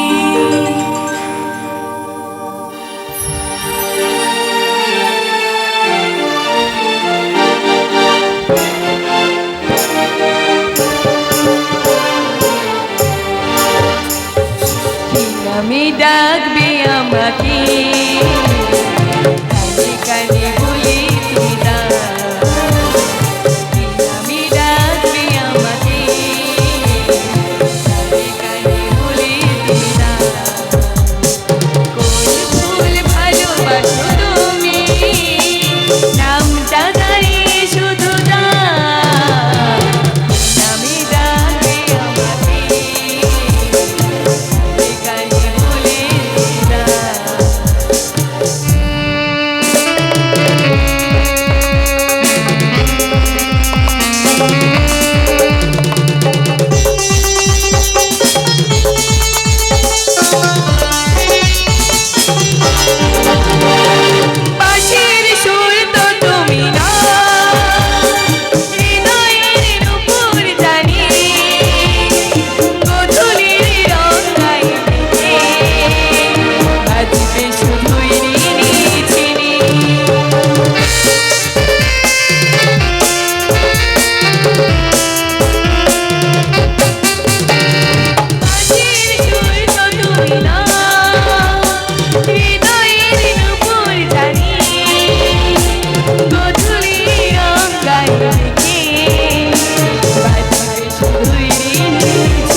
মধ্যে কোথায় হারিয়ে গেল টগরি? টগরি! না না, কাঁদবে না। এই কাঁদলে এই পৃথিবী তোমাকে দুর্বল ভাববে, আর দুর্বল মানুষের সবল কাজ পোকাগুলো তোমাকে চারিদিক থেকে অক্টোপাসের মতো ঘিরে ধরবে। তখন তুমি শত চেষ্টা করলেও তাদের ফাঁদ কেটে তুমি বের হতে পারবে না। তাহলে এবার এবার তুমি আমাকে বলো তো যুবক, তুমিও কি আমার মতো সব হারানোর ব্যথা বুকে নিয়ে বয়ে বেড়াচ্ছ? কি হলো, কি হলো, নীরব কেন? এই খবর বাবুর প্রশ্নের উত্তর দাও। আপনার এই কঠিন প্রশ্নের উত্তর আমার জানা নেই, তাই তো আমি নীরব। শুধু আমি এইটুকু বলতে পারি, এক রাস আশা নিয়ে ওই মিথ্যের আকাশে আমি এক স্বপ্নের তুলে দিয়ে এক অপরূপ কল্পনার আলো জ্বালতে চেয়েছিলাম, এক অপরূপ রামধনু আঁকতে চেয়েছিলাম। কিন্তু আমার মনের অজান্তে কোনো একটা অচেনা কালো হাত এগিয়ে এসে আমার হাতের সেই কল্পনার তুলিটা কেড়ে নিয়ে আমার এই বুক ভরা স্বপ্নগুলো এলোমেলো করে দিয়ে আমার বুকে সাটিয়ে দিল এক খুনি আসামির তকমা। তার মানে তুমি? হ্যাঁ হ্যাঁ আমি। কিন্তু কে বিশ্বাস করবে আমার কথা? 3 মাস হাজতবাসের পর আমাকে দেখে কেউ খুনি আসামি বলে, কেউ পালিয়ে যাচ্ছে, কেউ গারাল দিচ্ছে, কেউ বক্র দৃষ্টিতে তাকিয়ে না দেখার ভান করে পালিয়ে যাচ্ছে। পাড়া প্রতিবেশী আত্মীয় স্বজন তো পরের কথা, আমার নিচের বাড়ির লোক পর্যন্ত আমাকে দেখে ঘৃণায় মুখ ফিরিয়ে নিচ্ছে। শুধু দুঃখ আমার একটাই, কেউ আসল সত্যটা একবারও জানার চেষ্টা করলো না। আচ্ছা আচ্ছা, তোমার তো আমি এত কথা শুনলাম, তুমি আমার একটা কথা রাখবে যুবক? হ্যাঁ বলুন। তুমি তো যুবক, তোমার শরীরে রয়েছে তাজা রক্ত, তুমি পারবে না এই প্রতিহিংসার আগুনে সেই রক্তটাকে টক বক করে ফুটিয়ে নিয়ে যে শয়তানের চক্রান্তে তোমার জীবন থেকে সুখ, শান্তি, আশা, ভালোবাসা সব কিছু পুড়ে ছাই হয়ে গেছে, সেই শয়তানের কলিজাটাকে উপড়ে দিয়ে তোমার জীবনের চরম প্রতিশোধ নিতে? হ্যাঁ পারবো, পারতে তো আমাকে হবেই। আর তো আর কিছু নতুন করে হারাবার আমার ভয় নেই। নেই, আমার আর নতুন করে হারাবার কিছু ভয় নেই। আমিও যে তোমার মতো এক বুক হাহাকার বুকে নিয়ে বয়ে বেড়াচ্ছি। না না, ছাড়বো না, ছাড়বো না, শুধুমাত্র সময়ের অপেক্ষা। তাই আমি তোমাকে মুক্ত কণ্ঠে বলে যাচ্ছি যুবক, এই সমাজ থেকে জঞ্জালকে মুক্ত করতে আমি তোমার সাথে আছি। আপনি? হ্যাঁ হ্যাঁ যুবক, এই বুদ্ধ ভব ঘুরে খবর বাবুর তোমাকে যে বিশেষ প্রয়োজন, বিশ্বাস করো তোমার কাছ থেকে আমার অনেক কিছু জানবার আছে, আর আমারও তোমাকে অনেক কথা জানাবার আছে। তাই এই প্রকাশ্যে নয়, চলো চলো ওই নির্জন পুকুর পাড়ে চলো, ওখানে গিয়ে অনেক কথা হবে। চলো চলো। হাজত থেকে ফিরে আবির সেই যে বাড়ি গেল, এখনো পর্যন্ত আমার সঙ্গে একবারও দেখা করার প্রয়োজন মনে করলো না। অবশ্য এর জামিনটা এত তাড়াতাড়ি সম্ভব হয়েছে শুধুমাত্র ম্যাডামের জন্য। ম্যাডামের সাহায্য না পেলে হয়তো আমি আসবো না, তাই কি কখনো হয়? না না ম্যাডাম, আমি সে কথা ভাবছিলাম না। আমি ভাবছিলাম ওই হতভাগা আবিরের কথা।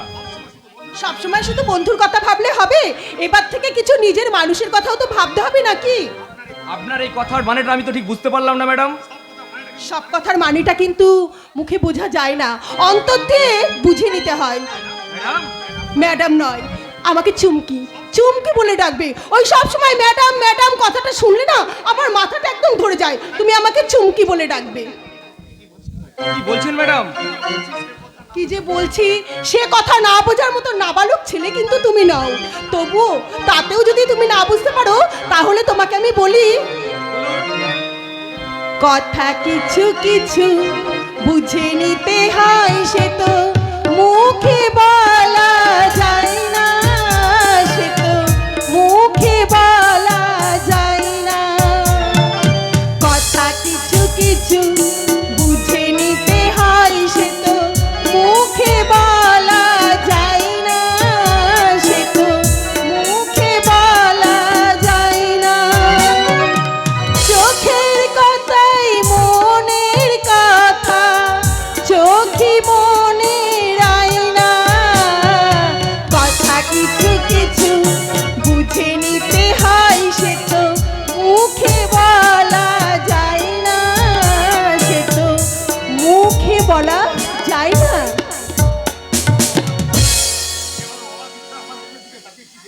অবাক বিষয়ে আমার মুখের দিকে তাকিয়ে কি দেখছো? কি দেখছো বলো?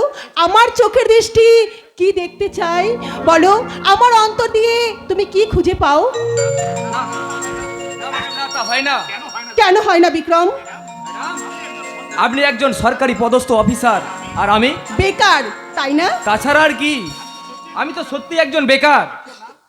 না বিক্রম, তুমি একজন উদার, একজন নিরীহ মানুষ। ম্যাডাম, সামান্য সামান্য কিছু বিষয়ের উপর নির্ভর করে একটা জীবনের মূল্যায়ন করা যায় না। সামান্য বিষয় নয় বিক্রম, পুলিশের চোখ কখনো মানুষ চিনতে ভুল করে না। কিন্তু কিন্তু আপনাদের এই বিলাসবহুল জীবনযাপন, আপনাদের স্ট্যাটাসের কাছে আমি কি দিতে পারবো? আমি তো তোমার কাছে কিছু চাই না বিক্রম, আমি চাই তোমার মধ্যে একটা সুশিক্ষিত ভালোবাসার পুজোর মন্দির। সেই মন্দিরে বসে আমি সারাদিন ইষ্ট দেবতার পুজো করব, আর তোমার মধ্যে দেখতে পাই আমি একটা সুনির্ভীক পুরুষ, যে পুরুষ এই নগ্ন সমাজে গর্জে উঠবে, সে পুরুষ আমাকে আগের দিনের মতন বাঁচাবে। ম্যাডাম, প্লিজ বিক্রম, তুমি আর আমাকে ম্যাডাম বলে ডেকো না, আমাকে চুমকি বলে কাছে টেনে নাও। আমি যে অনেক দিন ধরে তোমাকে ভালোবেসে ফেলেছি। আমি একটিবার তুমি শুধু আমাকে চুমকি বলে ডাকো বিক্রম, শুধু শুধু একটিবার। Chumki, my darling, I love you Bikram, I love you. I love you Chumki. কিন্তু কিন্তু কি বলো? কোনোদিন কোপানলে পড়ে এই অধমের ভালোবাসাকে দূরে সরিয়ে দেবে না তো? আমার জীবনের প্রথম পুরুষ তুমি, তাই তোমাকে আমি কোনোদিনও ভুলতে পারবো না। আমার প্রথম ভালোবাসা তুমি। চুমকি, আমার মতো একজন উচ্চ পদস্থ অফিসার কি করে আমার মতো একজন অধমকে মনটা দিল কি করে বলুন? তোমারই পরশে জীবন আমার ধন্য হলো, তুমি যে আমার চির আশার আলো, তুমি যে আমার চির আশার আলো, তোমারই পরশে।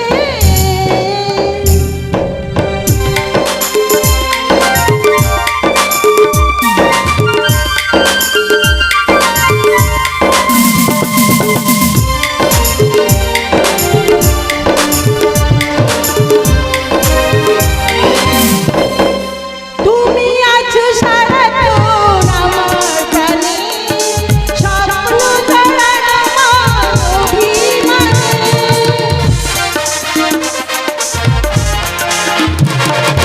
তুমি আছো সারাক্ষণ আমার প্রাণে, স্বপ্ন ধরার আমার অভিমানে।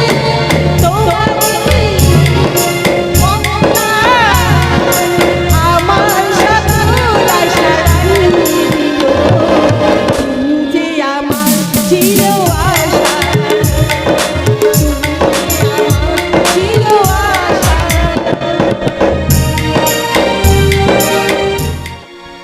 তোমার না বলা কথা সে যে আমার কবিতা।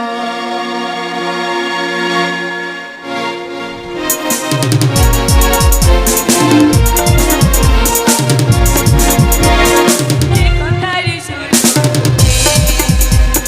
প্রথম তোমায় দেখে, মন চাই তোমায় বলে, একবার কাছে তবু আছো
চুপ!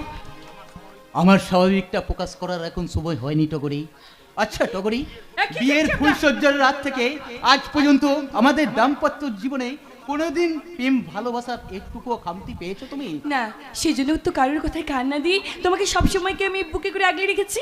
আর আমিও তো তোমাকে পাকলামি দিয়ে সারাদিন অতিষ্ঠ করে রেখেছি। না গো না, তুমি আমাকে অতিষ্ঠ করে তোলনি, কারণ প্রথম রাতেই আমি বুঝেছিলাম তুমি প্রকৃত পাগল নও। কি করে বুঝলে? নারীরা যে যতই অবহেলা করুক, নারীরা যে সবকিছু বুঝতে পারে, তাই ঈশ্বরের কি পায় আর আমার হৃদয়ের কোষ্ঠী পাত্রে আমি যাচাই করে বুঝে নিয়েছি তুমি হচ্ছে আসল সোনা। টগরি, তাই তো আমি আমার মনকে শক্ত করি তোমার আসল রূপ উদ্ঘাটনের পথেক্ষা করছিলাম। আর এই পাগল স্বামীর গলায় মালা দিয়ে তোমার জীবনটা বুঝে শেষ হয়ে গেছে, তাই না টগরি? না, বিশ্বাস করো গো, বিশ্বাস করো, এই কথা আমার একটিবারের জন্য যে কখনো মনে হয়নি। প্রতি মুহূর্তে আমার মনে হয়েছে শুধু নিশ্চয়ই আবিরের কথা। না, বিশ্বাস করো, বিশ্বাস করো, আবিরকে আমি একসময় ভালোবাসতাম ঠিকই, কিন্তু যখনই আমি জানতে পেরেছি ও আমার ভালোবাসার সুযোগ নিয়ে আমার জীবনে ছিনিমিনি খেলেছে, ও আমার জীবনটাকে তছনছ করে দিয়েছে, তখন ওর ছবি আমি মন থেকে মুছে ফেলেছি। হ্যাঁ, সেদিন জানতে পারি ওই শয়তানটা একজন খুনি, স্মাগলার। সেই চরম পরিস্থিতিতে তুমি সেদিন আমার গলায় বরমাল্য পরিয়ে দিয়েছিলে। সেদিন থেকে পাগল হাগাবুগা হলেও তোমাকে যে আমি স্বামী বলে মেনে নিচ্ছি, আর এই কয়েক মাসে তোমাকে আমি আমাকে তুমি এতটুকু অবহেলা করনি, সেটুকু বোঝার ক্ষমতা আমার আছে। কিন্তু কিন্তু একটা কথা টগরি, কি কথা গো? বিউটি বলে যে মেয়েটা আমাদের ঘরে আছে, হ্যাঁ, যাকে তুমি আমার পিস্তুত বোন বলে জানো, ও আসলে আমাদের কেউ নয়। ও হচ্ছে আমার দাদার হাতে তুরুপের তার। হ্যাঁ হ্যাঁ বৌদি, বউ, ও বউ, তোমাকে তোমার বৌদি ডাকতে শুনতে পারতো না? হ্যাঁ শুনতে পাচ্ছি, বলো বৌদি কি বলছো? এটা আমি কি দেখছি? একটু আগে যেটা দেখলাম সেটা কি ঠিক? কি হলো না, বৌদি? এটা ঠিক কি হলো বৌদি, কি ভাবছো তুমি? না, মানে বলছি নন্দাই তো কালকে বলেছিল যে গরম গরম কচুরি আর আলুর দম খাবে, তাই তো আমি কলাইশুটির কচুরি আর চন্দ্রমুখী আলুর দম বানিয়েছি। নিয়ে চল, ঠান্ডা হয়ে গেলে ভালো লাগবে না যে। বউ, কি? ও বউ, মটরশুটির কচুরি আর আলুর দম খেতে না আমার খুব ভালো লাগে। চলো না তাড়াতাড়ি গিয়ে খেয়ে নি। আমি কিন্তু 5টা কচুরি খাবো। হ্যাঁ 5টা কেন ভাই, তোমার যতগুলো ইচ্ছে তুমি ততগুলো খাবে, সব তো তোমার জন্যই বানানো হয়েছে। আরে বুঝিছি, শালা জামাইয়ের জন্য হাত মারে আরে গুত্তি তুতুলো খেয়ে মালে। ও বউ, আমার দিয়ে আর তৎপইতে না, তুমি যদি না দাও না আমি একাই গিয়ে খেয়ে নেবো। একা যাবে কেন? টগরে, আমি খাবার রেডি করে রেখেছি, তুই যা, নন্দাই গিয়ে খেতে দে। ওহ, দাঁড়িয়ে রইলি কেন, যা না। যাচ্ছি, এসো, তুমি আমার সাথে এসো। আরে তলো মটরশুটির কচুরি বলে কথা, গলম পাত্তা খাবো।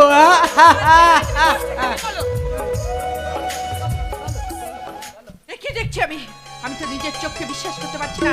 একটু আগে দেখলাম ওরা স্বাভাবিকভাবে সবকিছু করছে, আমি শুধু দেখছি আর ভাবছি, ভাবতে জীবনের এতগুলো বছর অতিক্রান্ত হয়ে গেল, তবে যে বিভৎস সমাজের অবসান হবে তা আমি ভেবে পাচ্ছি না। তা কি হলো সেটা বলবে তো? কি হয়নি তাই বলো বড়মা। এই মাত্র শুনেলাম আমার বন্ধু বিবেক চ্যাটার্জি তার 3 ফসলি জমি 2 বিঘে জমি বিক্রি করে ভাইয়ের চাকরির জন্য ঘুষ দিয়েছিল। তারপর আবার কি চাকরি তো হলো না, উল্টে জমি বিক্রি 6 লক্ষ টাকা জ্বলে গেল। আমাদের বেলায় সেটা হবে না, কারণ মেজো ঠাকুরপো গেছে রেলের চাকরি পরীক্ষা দিতে, আর রেলের চাকরি তো বিক্রি হয় না। তাই নাকি? হ্যাঁ, জয় শুভঙ্কর সামন্ত জয়, পরম সামন্ত জয়। কি রে যাবো, আমাদের নামে তো জয়ধ্বনি কিসের? এই মাত্র পিয়ন এসে দিয়ে গেল। থাম, বলি ব্যাপারটা কি?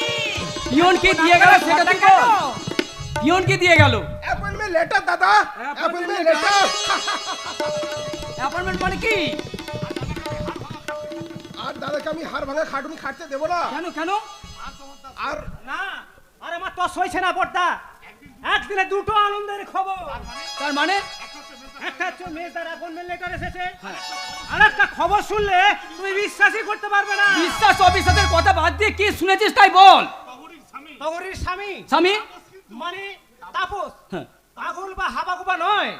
তুই কি বলছিস প্রভাকর? আমি তো কিছু বুঝতে পারছি না। পরমা এসব কি বলছে আমি তো কিছু বুঝতে পারছি না। প্রভাকর এক বর্ণ মিথ্যা বলিনি বর্দা। দিবাকর, তার স্বাভাবিক আচরণের দৃশ্য আমরা দেখেছি, শুধু আমরাও নয়, বৌদিও দেখেছি নিজের চোখে। পরমা এরা সব কি বলছে? ওরা ঠিকই বলছে, আমি নিজের চোখে দেখলাম ওরা কি সুন্দর নাচ গান করছে, হাসছে খেলছে। আবার পরক্ষণে এসে দেখলাম যে ওরা আবার একই ভাবে। আচ্ছা, আমাদের তিনজনকে চোখে ভুল দেখেছো পরমা, ভুল দেখেছো। আর তা না হয় স্বপ্ন দেখেছো? স্বপ্ন কোনোদিন সত্যি হয় না পরমা, স্বপ্ন স্বপ্নই রয়ে যায়। না বর্দা না, প্রভাকর, একসঙ্গে স্বপ্ন দেখতে পারে না। প্রভাকর, তাহলে চলো তোমাদের সকলের ধারণাকে যাচাই করতে আমরা সবাই ছুটে যাই ওদের পুনরায় যাচাই করতে। যেতে হবে আজকে দুপুরটা বিকেল হলে আবার ওই শ্বশুর নামক নহরকে ভিটেতে আমাকে চলে যেতে হবে। কিন্তু ওখানে একা থাকতেছি আমার ভীষণ ভীষণভাবে ভয় করে। শয়তানটা যে কোনো মুহূর্তে আমাকে আক্রমণ করতে এগিয়ে আসতে পারে, ওই লালুছের আঘাত বাগিয়ে আমার দিকে ছুটে আসতে পারে, তার নখে আমাকে ক্ষত বিক্ষত করে দিতে পারে। কিন্তু না না না না না, এত সহজে নারী শক্তিকে হার মানলে চলবে না। কিন্তু ভয় ভয় হয় আমার শুধু তাপসকে নিয়ে, ভয় হয় আমার এই সিঁদুরের সিঁদুর রক্ষা করার জন্য। ঠিক তখন আমার মনের আবেগ থেকে, আমার কর্তব্য থেকে বেরিয়ে আসে ঝড়ের হাওয়া, ছিন্ন পাতা, কোথা থেকে কোথা উড়ে যায়, লিখেছে নিয়তে কার কপালে কে, সে তো কে জানে না। ঝড়ের হাওয়ায় ছিন্ন পাতায় কোথা থেকে কোথা উড়ে যায়, লিখেছে নিয়তি আর কপালে সে তো কেউ জানে না, সে তো জানে না।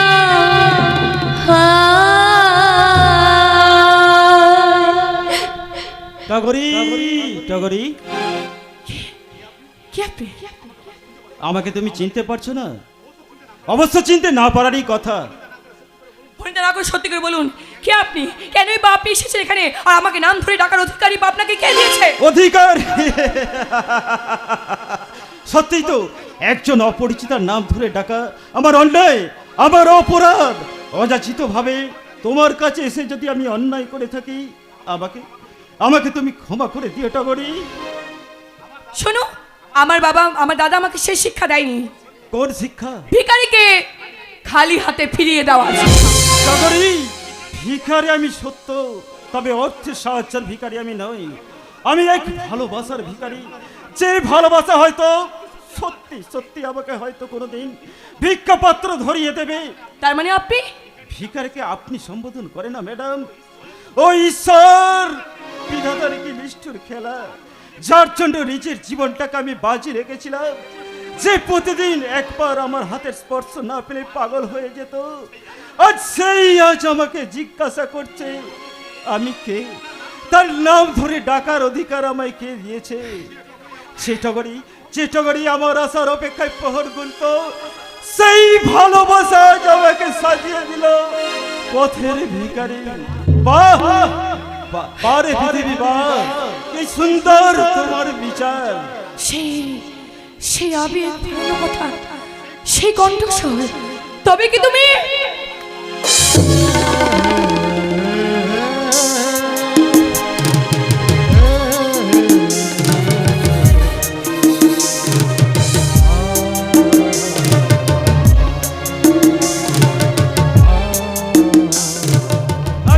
আমি হতভাগ্য। তুমি সেখুনি যে আমার জীবনটাকে তছনছ করে দিয়েছে, তাই বলছে বেরিয়ে যাও এখান থেকে, বেরিয়ে যাও, বেরিয়ে যাও, বেরিয়ে থাকতে বা তোমাকে অসম্মান করতে আমি আসিনি টগরি। আমি এক বুক আশা নিয়ে দেখতে এসেছিলাম আমার মনের মন্দিরে প্রতিষ্ঠিত আমার এক মানস প্রতিমাকে। আমার চোখের সাথে পিটে গেছে টগরি। আমি খুনি না, না, একজন খুনি আসামি কোনো ভদ্র বাড়িতে থাকলে তাদের সম্মানে আঘাত লাগবে, তাই আমি। চলে যাবে কেন বউ? আর 2 দিন থাকো না। বৌদি কত তুন্দর খাবার করে খাওয়াচ্ছে আমার খুব ভালো লাগছে। ও বউ, আর 2 দিন থাকো, আর 2 দিন। এই লোকটা তুমি আমার বউকে দেখতে তো বুঝি ভালো, খুব ভালো। তবে কি সেদিন সেই ভয়ঙ্কর দৃশ্য নিজের চোখে দেখে তাপস কি মানসিক ভারসাম্য হারিয়ে ফেলেছে? ওরে তাপস, তুই আমাকে চিনতে পারলি না? সেদিন সেই ভয়ঙ্কর দৃশ্যটা আমার মনে পড়লে আমি যে নিজেকে ঠিক রাখতে পারি না।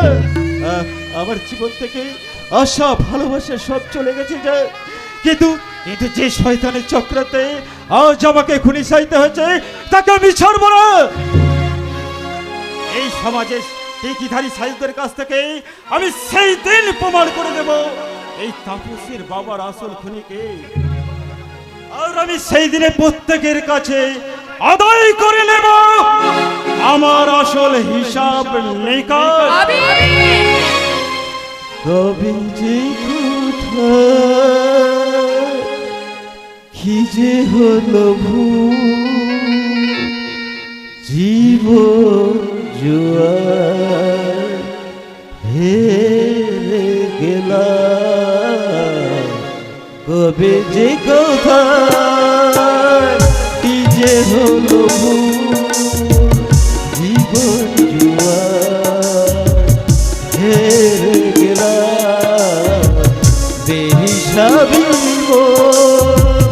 রাখে না হিসাব, কি চেয়েছি কি যে বেলা, কি যে বেলা।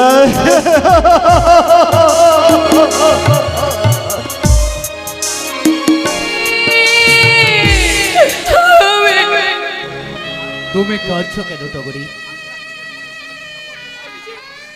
আমি যে নিজের মনের সাথে নিজের যত করতে পারছি না গো। আবিরকে তুমি নামেই ভালোবেসেছিলে, ওকে চিনতে তোমার কোথাও ভুল হচ্ছে। আবির যদি প্রকৃতি জানতে পারে আমি অস্বাভাবিক নই, তাহলে আবিরের চেয়ে বেশি আনন্দিত আর কেউ হবে না টগরি।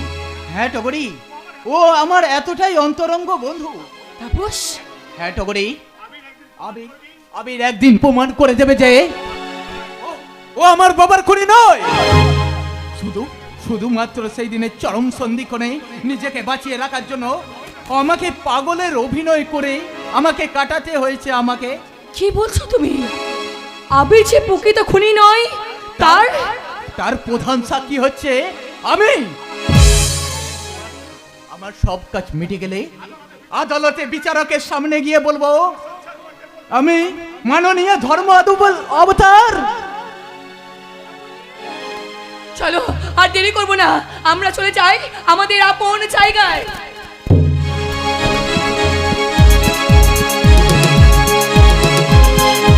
হ্যালো, চলে যাবে কোথায়? জাল কেটে পালালো, পুকুর ছেড়ে তুমি পালাতে পারবে না, কারণ আমার নিজের হাতে খনন করা এই পুকুরটা যে বড়ই গভীর। তাই আমার প্রথম কাজ তগরিকে দিয়ে যেভাবে হোক তাপসের সঙ্গে কতগুলো উইলে সই করানো, তারপর মেডিকেল সার্টিফিকেট দিয়ে যা করার আমি করব। ইয়েস, আমি কিংসুক লাইরে সারা গায়ে পেট্রোল মেখে আগুন নিয়ে খেলা করি। বন্ধ হয়ে যাবে স্যার, এবার আপনার খেলা সব বন্ধ হয়ে যাবে। আর আমাদের লাল চোখ দেখে কোনো লাভ হবে না স্যার, কারণ আমরা এখন বলির পাঠা হয়ে গেছে। বলির পাঠা, শুধু কোপটা মারার অপেক্ষা। কি বলছো তুমি বেতাল সামন্ত? নামটা ওর বেতাল হলে কি হবে স্যার? তাল জ্ঞান ওর সব ঠিকই আছে, এ হাজার হোক আপনার সঙ্গে হাত মিলিয়ে কত কাজ কাজ করেছি, আর যাবার সময় ফেয়ার অয়েলটা নিয়ে যাবো না, তাই কি কোনো হয় স্যার? আর মানে আপনার সঙ্গে অনেক গোপন কারবার করেছি, তাই তো? তা সব ম্যাডাম জানতে পেরে গেছে। দিন রাত শুধু আমাদের পিছনে উকিলের মতো জেরা করেই যাচ্ছে। ভেঙে দেব ওই হারামি মেয়ে মানুষটার মেরুদণ্ড আমি ভেঙে গুড়িয়ে দেব। ও এখনো বোধহয় বুঝে উঠতে পারিনি যে মানুষ মারতে আমার হাত দুটো এতটুকু কাঁপে। আর ওর মতো যুবতীর শরীর নিয়ে খেলা করতে আমার বিবেকে এতটুকু দংশায় না। প্রয়োজন হলো এই ম্যাডামকে আমি সবই ঠিক, কিন্তু আমাদের ট্রান্সফার অর্ডার এসে গেছে, তাই বলছিলাম। স্যার আর কি বলবেন, ট্রান্সফার মনে হয় সুন্দরবন, যাকে বলে একবার বাঘের পেটে, বাঁচবো কি মরবো তার কোনো গ্যারান্টি নেই স্যার। তাই যাবার আগে আমাদের বকেয়া হিসাবটা যদি বরাবর করে দেন। বকেয়া হিসাব? তোমরা যখন এখানে থাকছো না তখন তোমাদের সাথে আমার কোনো বকেয়া হিসাব থাকতে পারে না। মিস্টার রাহিম, এখন আমার অনেক কাজ বাকি, তাই তোমাদের আমি একটা টাকাও দেব না। Get out, get out, I say get out, move out. আমি জানি আপনি এ কথা বলবেন, সেটা আমি আগে থেকেই জানতাম, তাই বলছি আপনি একটু সাবধানে থাকবেন। চল বেতাল। চলুন স্যার। ওই দারোগানের আমি কিসের জন্য একটা ইঙ্গিত দিয়ে গেল? নো নেব, আমি কিংসুক লাইরি জীবনে হারতে শিখিনি, তাই প্রয়োজন হলে এনি হাও ওই মহিলা অফিসারকে। সর্বনাশ হয়ে গেছে কিছু, আমার জীবনে মহা সর্বনাশ হয়ে গেছে। তোমার আবার কি হলো বিউটি রানী? তোমাকে কেমন শুকনো শুকনো লাগছে, মনটা কেমন মরা মরা লাগছে? না না না না না বিউটি, তুমি এভাবে থাকলে আমার একদম ভালো লাগে না ডালি। একটু হাসো ডালি। হাসিছে আমার জীবন থেকে বিদায় নিয়েছে কিছু। সে কি, এখনই যদি জীবন থেকে হাসি আনন্দ বিদায় হয়ে গেলে আমার দুঃসম্পর্কের বোন হয়ে বাকি কাজগুলো করবে কিভাবে? তগরির প্রতি অমানসিক অত্যাচার চালিয়ে তুমি যদি তাপসকে দিয়ে সইগুলো করাতে না পারো তাহলে তোমার গোল্ডেন ফিউচার হবে কি করে? গোল্ডেন ফিউচার আমি চাই না কিছু, আমি চাই তোমার হাতের একটু সিঁদুর, শুধু একটু সিঁদুর কিছু। হঠাৎ সময় এমন আবদার কেন ডার্লিং? অন্যায় আপনার নয় কিছু, অন্যায় আপনার নয়, আমার ভবিষ্যতের ন্যায্য অধিকার। তার মানে আমি যে তোমার সন্তানের মা হতে চলেছি। কি ব্যাপার মিস্টার কিংসু বাবু, হঠাৎ আপনার বোনের গায়ে হাত তুলতে চা কেন? আপনার কোনো চিন্তা নাই ম্যাডাম, আমি আছি, আমি আপনাকে এই অন্ধকূপ থেকে উদ্ধার করতে এসেছি। নেপাল এদিকে আয়। বলুন স্যার, আপনার জন্য আমি কি করতে পারি? তোর এখন কত টাকা প্রয়োজন? আপনি তো জানেন স্যার, চাহিদা আমার বেশি নয়, ওই মদ খাওয়ার জন্য 200 হলেই হবে। 200 নয়, আমি তোকে অনেক টাকা দেব। ওই মালটাকে নিজের বোনকে বলছে কিনা মাল? না, ও আসলে আমার কেউ নয়। ওকে আমি কিছু কাজ গুছোবার জন্য দূর সম্পর্কের বোনের পরিচয় দিয়েছিলাম, কিন্তু এখনো আমাকে অন্যভাবে একটু ফাঁসাতে চাইছে। তাই কোনো চিন্তা নাই স্যার, টাকা পেলে নেপাল মাতাল স্বর্গকে নরক বানিয়ে দেবে।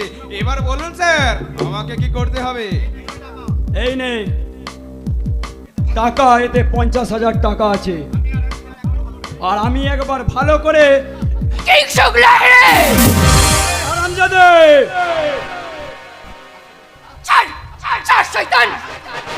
আজ তোকে আমার হাত থেকে কেউ বাঁচাতে পারবে না, কারণ তোকে বাঁচিয়ে রাখলে আপনার অনেক সর্বনাশ হয়ে যাবে স্যার, তা আমি ভালোভাবে জানি।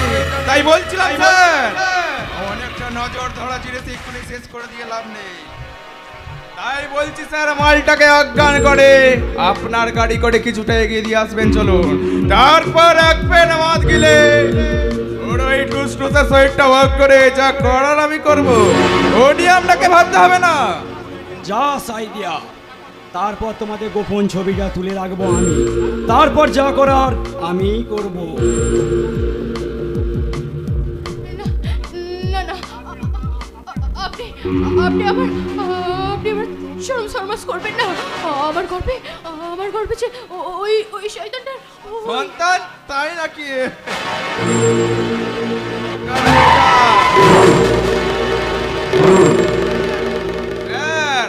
কাজ কমপ্লিট হয়ে গেছে, নে তোল গাড়িতে। চলুন।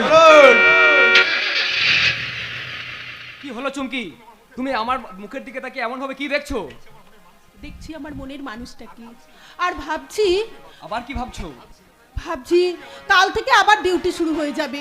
শুধু তাই নয়, আমি যে কাজটাতে ঝুঁকি নিয়েছি তাতে আমার প্রাণহানি হতে পারে, কিন্তু যে কোনো মুহূর্তে আমার জীবনহানি হতে পারে। না না চুমকি না, আমার জীবন থাকতে তা কখনো হতে পারে না। এই বিক্রম জীবনের ভালোবাসা এতটুকু ক্ষতি করার, আর যদি তা হতো বিক্রম তুমি, তাহলে সেই দিনটাই হবে তার জীবনের শেষ দিন। হ্যাঁ হ্যাঁ চুমকি, তোমাদের হাত পাগুলো তো আইনের শেকলে বাঁধা, কিন্তু আমি ওসব আইন টাইনের কোনো ধার ধারি না। চোখের সামনে অন্যায় দেখলে সঙ্গে সঙ্গে সাজা। কিন্তু বিক্রম, সামনে যে আমার ভয়ঙ্কর পরীক্ষা, আর যে কোনো হাত দিয়েছি সেই কাজে তো সফল আমাকে হতেই হবে। সফল তো তোমাকে হতেই হবে, যত কঠিন পরীক্ষাই হোক। কোনো চাপ নেবে না, মনে রাখবে তোমার অলিখিত দেহরক্ষী হিসাবে আমি আছি। আমি বিক্রম তুমি বড্ড বেশি সাহসী মনে হচ্ছে, তাই না ম্যাডাম? আরে বাবা, সাহস যদি না থাকে তাহলে একদম এই ওসি ম্যাডামের সাথে কি প্রেম করতে পারি? বিক্রম, বাসবো ভালো রাখবো ধরে এই জীবন হাসি গানে, তাই মনে হয় আজকে বুঝি নেমে এলো স্বর্গ এখানে। বাসবো ভালো রাখবো ধরে এ জীবন হাসি গানে, তাই মনে হয় আজকে বুঝি নেমে এলো স্বর্গ এখানে। বাসবো ভালো রাখবো ধরে।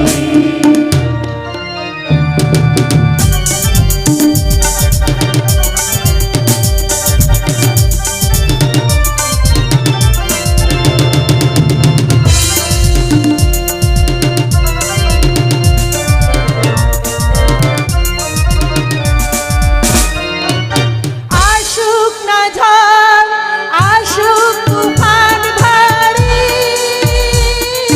হাসি মুখে আমরা সবাই বিয়ে যাব পারি।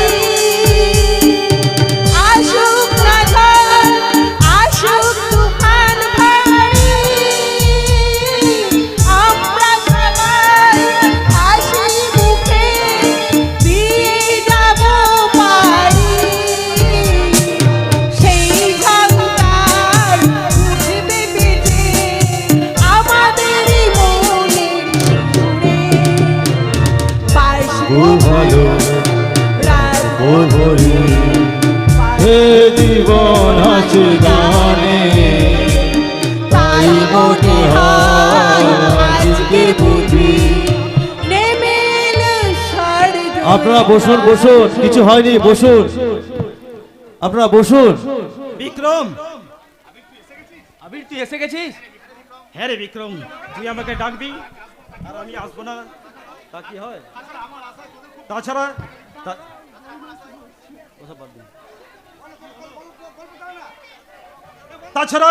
আমার আশায় তোদের বিঘ্ন ঘটলো, তাই না রে বিক্রম? দূর পাগল, তোর জন্যই তো আমরা এই নির্জন পার্কটা সেটেল করেছি। সত্যি বিক্রম, আমার জন্য তুই যা করেছিস, আমার বাবা মা আমার কথা ভাবা তো দূরের কথা, আমি বাড়িতে যেতেই সবাই আমাকে খুনি আসামি বলে দূর দূর করে তাড়িয়ে দিল রে বিক্রম। আমাকে এতটুকু সহানুভূতি দেখিয়ে কেউ আমার কোনো কথা শুনতে চাইলো না রে বিক্রম। আসলে আসলে প্রকৃত মানুষ তো তখনই চেনা যায় রে ভাই, বিপদের সময় যে পাশে দাঁড়ায়। সত্যি সত্যি বিক্রম, তোর এই উপকারের ঋণ। দূর, ভুল করছিস আবির, ভুল করছিস। তোর জন্য যতটুকু করতে পেরেছি সেটা হলো তোর প্রতি আমার বিশ্বাস আর এই ম্যাডামের সহানুভূতি। ম্যাডামকে ধন্যবাদ জানিয়ে আমি ছোট করতে চাই না।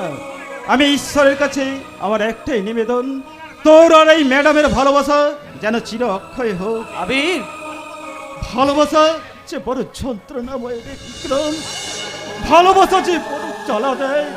জানিস জানিস বিক্রম, জামিন পেয়ে আমি ছুটে গিয়েছিলাম টগরের বাড়িতে তার মুখটা দেখতে। তারপর মিথ্যে মিথ্যে মিথ্যে রে বিক্রম, মিথ্যে।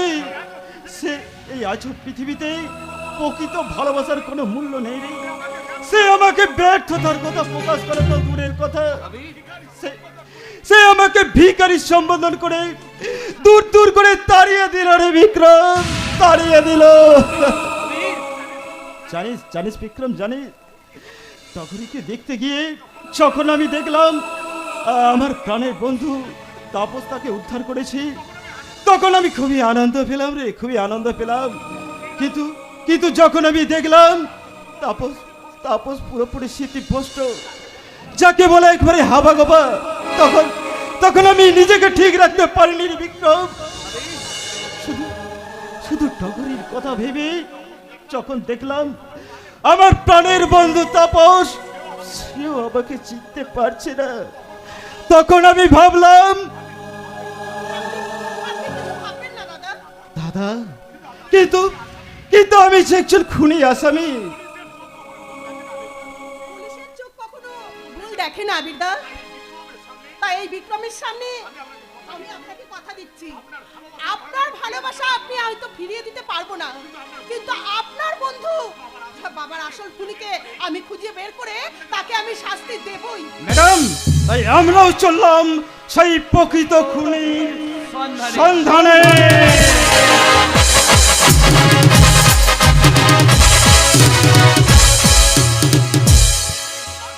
কিন্তু তার জন্য প্রয়োজন উপযুক্ত প্রমাণ, এমন একজন প্রমাণ যে বুক চিতিয়ে কোর্টের সামনে দাঁড় করিয়ে বলবে যে ওই আসল খুনি ওই আবির নয়। তাই এই মুহূর্তে আমার উপযুক্ত একটা প্রমাণের দরকার। কতগুলো সাক্ষী আপনার প্রয়োজন ম্যাডাম? ইয়েস, আমি সালা নেপাল মাতাল, টাকা পেলে নেপাল মাতাল খুন হয়ে যায় মানুষের পেতাত্মাকে কোর্টে জজ সামনে সামনে হাজির করে আসল সত্যটা প্রমাণ করে দেবে। দেব অনেক নতুন নতুন খবর আমার এই ঝোলার মধ্যে বন্দী হয়ে আছে। জানেন জানেন বাবুরা, আমার সংগ্রহ করা খবরগুলো এই ঝোলার ভেতর থেকে বাইরে বেরিয়ে আসার জন্য ছটফট করছে, কিন্তু কিন্তু কে শুনবে এই খবর? বাবুর বিনা পয়সার খবর। কিন্তু কে আপনি? এই সমাজ ব্যবস্থার একটা ডাস্টবিন, কিন্তু না, এই আমার এই ডাস্টবিনে কোনো নোংরা আবর্জনা নেই। আছে কিছু দুষ্প্রাপ্য খবরের কাগজ, আর আছে কিছু অগণিত নস্টালজিক হয়ে যাওয়ার প্রতিচ্ছবি। কিন্তু আপনার কথা শুনে কিন্তু আমাকে আপনার সন্দেহ বলে মনে হচ্ছে। আমারই তো কথা। আচ্ছা, আমি যদি আপনার এই ঝোলাটা সার্চ করি? শুধু ঝোলাটা কেন মা, মেয়ে যদি বলে আরে হতভাগ্য বাবা তার বুকটা চিরে হৃৎপিণ্ডটাকে নেড়ে ঘেটে দেখতে দিতেও এতটুকু দ্বিধাবোধ করবে না? দেব মা দেব, আমার এই ঝোলার ভেতর থেকে একটা ছুরি বের করে আমার বুকটাকে দুভাগ করে দেব। দেখবে আমার এই বুকের ভেতরে কতটা যন্ত্রণা, কতটা কান্না লুকিয়ে আছে। কি হলো সবাই নীরব কেন? দেখুন, ভাবুন, বুঝুন, এটা সালাই নেপাল মাতালের নতুন প্রোডাক্ট করা মাল। এ সালা মালটা যেখানে যাবে সেখানে পুরো পয়মাল করে দেবে। এই সালা খবর বাবু, তোকে এখানে কে আসতে বলেছে? সালা ঠিক আমার পেটে বেঁধে চলে এসছে। সালা একটা মুহূর্ত আমাকে শান্তিতে বসে মদ খেতে দেয় না। আপনাদের ডিস্টার্ব করার জন্য দুঃখিত, তবে প্রয়োজন হলে নেপাল মাতালকে স্মরণ করবে আর নতুন কিছু প্রোডাক্ট পাবেন। চলো টাটা, গুড বাই। চলো খবর বাবু, দুজনে বসে একটু বাংলা মদ খায়। না না, এদের দুজনকে আমার স্বাভাবিক বলে মনে হচ্ছে না। এদের দুজনকে আমার মনে হচ্ছে এরা আসল মানুষ নয়, এদের মধ্যে কোনো জটিলতা আছে।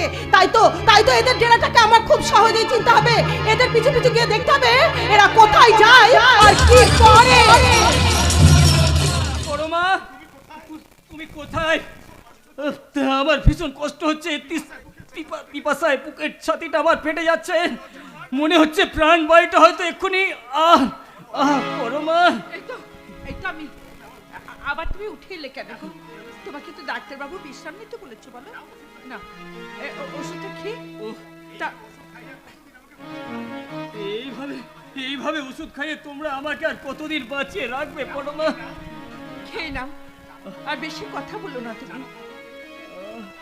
জানো জানো পরমা, জীবনের এতগুলো বছর আমি পার হয়ে এলাম, কোনোদিন এত বিশ্রামের অবকাশ পাইনি। তাই তো আমার আর ঘরের মধ্যে বন্দি হয়ে থাকতে ভালো লাগছে না। শরীর খারাপ হয়ে গেলে পরে সব মানুষকেই যে ঘরবন্দি থাকতে হবে গো, এর জন্য এত ভেবো না। তাছাড়া সারাটা জীবন তো জল মাটি কাদার সাথে হাড় ভাঙা পরিশ্রম করেছো, তারই প্রতিফল হয়তো। না পরমা না, পরিশ্রমে আমার কষ্ট হয় না, কষ্ট হয় শুধু এ বাড়িতে আটকে থাকতে। জানো পরমা, কাল রাতে আমি ঘুমের মধ্যে স্বপ্ন দেখেছি ওই হারার মাটির জমিগুলো আমাকে ডাকছে আর বলছে, তুই কি এই মায়েদের কথা ভুলে গেলি? আজ কটা দিন হয়ে গেল একটি বারও তুই আমাদের সঙ্গে দেখা করতে এলি না। আমাদের ছেড়ে তুই আসিস কি করে? রাম দুলে কাজল কালীকে বেঁধে রেখে গেলে তারা হাম্বা হাম্বা করে তোকে খোঁজে, তোর হাতের ঘাস খাবার জন্য তোকে খোঁজে। আমি যাব পরমা, যাব কাল সকালেই। আর তোমরা আমাকে আটকেও না। ওই হতভাগ্য শুভঙ্করের জন্য মা মাটি কাঁদবে, কাজল কালী মন খারাপ করে থাকবে, তা আমি সহ্য করতে পারবো না গরমা, তাই আমি সহ্য করতে পারবো না। তাই কাল ভোরেই আমি কোদাল নিয়ে মাঠে যাবে, তাই না বর্দা? দিবাকর, যাও না একবার, তোমার ঠ্যাং ভেঙে তোমাকে বাড়িতে ফেলে রেখে দেবো। পরমা এতে দাদার জন্য যাবতীয় ওষুধ আর কিছু ফল আছে, দাদাকে সময় মতো দেবে। পরমা দেবু কি বললো পরমা? আমার বললাম মাঠে যাবার নাম করলে তোমার ঠ্যাং ভেঙে বাড়িতে ফেলে রেখে দেবো, শুনতে পেয়েছো দাদা? ওরে দেবু, তোরা সকলে এত কেন ভালোবাসিস রে ভাই? তুমি আমাদের সৎ দাদা বলে। দেবু, কি হলো বৌদি, আজকে উঠলে কেন? সৎ বলেছি বলে। সৎ তো সেই হয় বৌদি যার মধ্যে সব সময় সততা বিরাজ করে, সেই যে এক বিন্দু নিজের কথা না ভেবে এই সংসারের কথা ভাবে।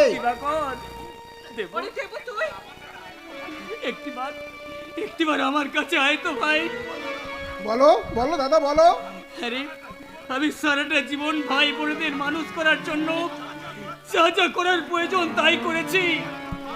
কেন তো পাপকে জিনিস আমি জানি না রে ভাই, তাহলে কেন আজ আমার এমন হলো যে আজ আমি গৃহবন্ধ হয়ে গেলাম? তুই একটিবার আমাকে বলতে পারিস ভাই, সত্যি সত্যি আমার কি হয়েছে? বল না ভাই। কিচ্ছু হয়নি বড়দা, কিচ্ছু হয়নি। শরীর থাকলে তো এরকম খারাপ হতেই পারে, তাই বলে এত ভেঙে পড়ার কি আছে? এই কথাটা আমি বারবার করে বুঝেও এই মানুষটাকে কেন যাবে বোঝাতে পারছি না। তোমরা রেগে যাচ্ছ কেন? আসলে আমি তো কোনোদিন এইভাবে গৃহবন্দী হয়ে থাকিনি, তাই এখনই সে কথা আমরা জানি বড়দা। তাই বলে সারাটা জীবন তুমি একই ভাবে পরিশ্রম করতে পারবে তার তো কোনো মানে নেই। বয়স তোকে তো মানতে হবে। সবই আমি বুঝি রে ভাই, সবই আমি জানি, কিন্তু যখন জ্বরটা আসছে আমার মনে হচ্ছে থামবে, একটু থামবে, সব সময় শুধু এইসব কথা। কেন তুমি অযথা চিন্তা করে নিজেকে এত কষ্ট দিচ্ছ দাদা? আমি তো আছি, যত টাকা লাগে আমি খরচা করে তোমাকে কোনো বড় হসপিটালে ভর্তি করব।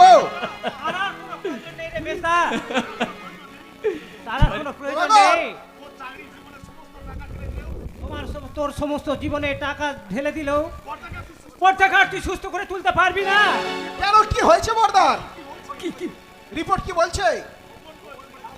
গোপন করে যদি লাভ হতো তাহলে আমি গোপন করতাম, কিন্তু কি পর্দার রিপোর্টে ধরা পড়েছে ব্লাড ক্যান্সার।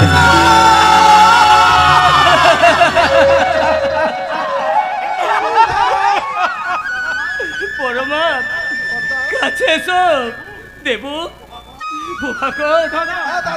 একটিবার তোরা আমার কাছে আয় রে ভাই, একটিবার আমার কাছে আয়। আমার জন্য তোরা দুঃখ পাস না ভাই, আমার জন্য দুঃখ পাস না। বাবা মা যেমন তোদের 3 ভাই বোনের দায়িত্ব আমার আর তোর বৌদির হাতে তুলে দিয়ে গেছিল, ঠিক তেমনি আমিও দেবুর হাতে তুলে দিয়ে গেলাম তোর বৌদি প্রভাকর আর টগরকে। তুই তুই দেখিস ভাই, তুই দেখিস ভাই, আমার শরীরটা কেমন অবশ্যই আসছে রে দিবাকর। আমি বোধহয় আর বেশিক্ষণ টগরি তুমি কথা বলছো না কেন? তুমি চুপ করে গেলে কেন? এই এই ওঠো না, ওঠো, কথা বলো,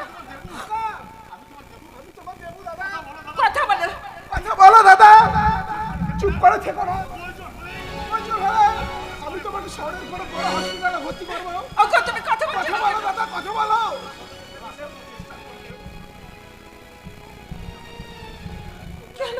তোমরা শত চেষ্টা করলো দাদা, দাদা আর কোনোদিন আমাদের ডাকে সাড়া দেবে না বৌদি। তার মানে দাদা, দাদার এই ঘুম আর কোনোদিন ভাঙবে না বৌদি। দাদা, দাদা মারা গেছে। আমি বিশ্বাস করি না, তোরা মিথ্যা বলছিস, মিথ্যা বলছিস। এই মানুষটা সারাটা জীবন ধরে অপরের বোঝা মাথায় তুলে নিয়েছে, অপরের প্রতি কর্তব্য করতে জীবন শেষ করে দিয়েছে, সে কখনো আমাকে ফাঁকি দিয়ে চলে যেতে পারবে না। মিথ্যা বলছিস, তোরা মিথ্যে কথা বলছিস। কি ব্যাপার, এত কান্নার আওয়াজ? কি হয়েছে বৌদি? বলুন না, বলুন কি হয়েছে? দেখো না, দেখো, ওই বেঈমানগুলো বলছে আমার হাতের শাখায় সিঁদুর কিনে নেওয়ার জন্য ওর দাদারিকে মরে গেছে। যে মানুষটা নিজের বুকে রক্ত জল করে ছোট ছোট ভাই বোনগুলোকে মানুষ করেছে, সে কি এত সহজে ওদের মায়া ছাড়িয়ে চলে যেতে পারে? পারে না, পারে বৌদি, পারে। সত্যি দাদা আজ আমাদের মধ্যে নেই বৌদি, নেই। মায়ার বাঁধন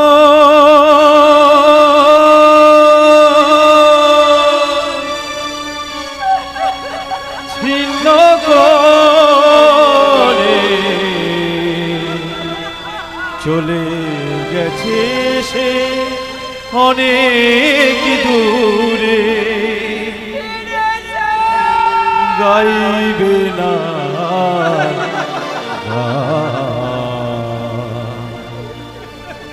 গাইবে না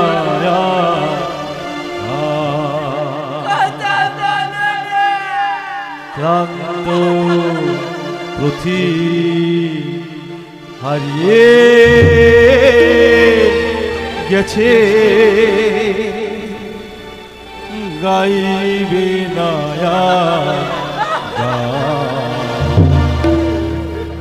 গাইবে না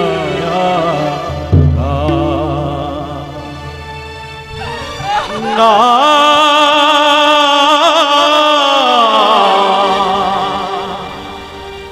না সে তো না না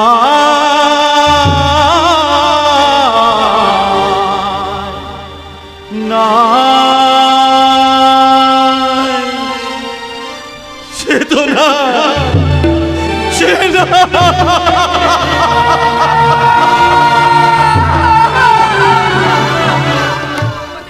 কথা শোনো, আমি একা একা তোমাকে কোথাও যেতে দেবো না। আমার জীবনের সব থেকে ভালোবাসার মানুষ আমার বড়দা আমাকে ছেড়ে চলে গেছে, তাই তোমাকে আমি কোথাও যেতে দেবো না গো, কোথাও যেতে দেবো না। ছেলে মানুষই করোনাটা করি, আজ আমি একটা হেস্ত নেস্ত করেই ছাড়বো। মাথা ঠান্ডা করে একটিবার তুমি আমার কথাটা শোনো। ওই শয়তানের সাথে তুমি টেক্কা দিতে পারবে না, তাই গোপনে আমরা কাজ রাতে সবার লক্ষ্যে ও সোনারপুরে পৌঁছে যাব। তারপর কালকে সকালে আমি পুলিশের সঙ্গে নিয়ে আইনি প্রশাসন নেব। শত অনুরোধ করলেও আজ কিন্তু তুমি আমাকে আটকাতে পারবে না টগরি। আজ ওই জানোয়ারটাকে নিজের হাতে খুন করে ওর খুনের রক্ত দু হাতে মাখা না পর্যন্ত আমার শান্তি নেই। কতদিন আর কতদিন তুমি নিজেকে এইভাবে আগুলে রাখবে টগরি? ওই শয়তানটা যে কোনো মুহূর্তে শেষ কাজটা গুছিয়ে নিতে হবে। Yes! কিংসুক লাহিড়িকে সারা গায়ে পেট্রোল মেখে আগুন নিয়ে খেলা করি। এখন বল, আমার বিলে তুই সই করবি কি না? না, আমি কোথাও তৈ করবো না। আমার বউ তৈ করতে মানা করলেছে।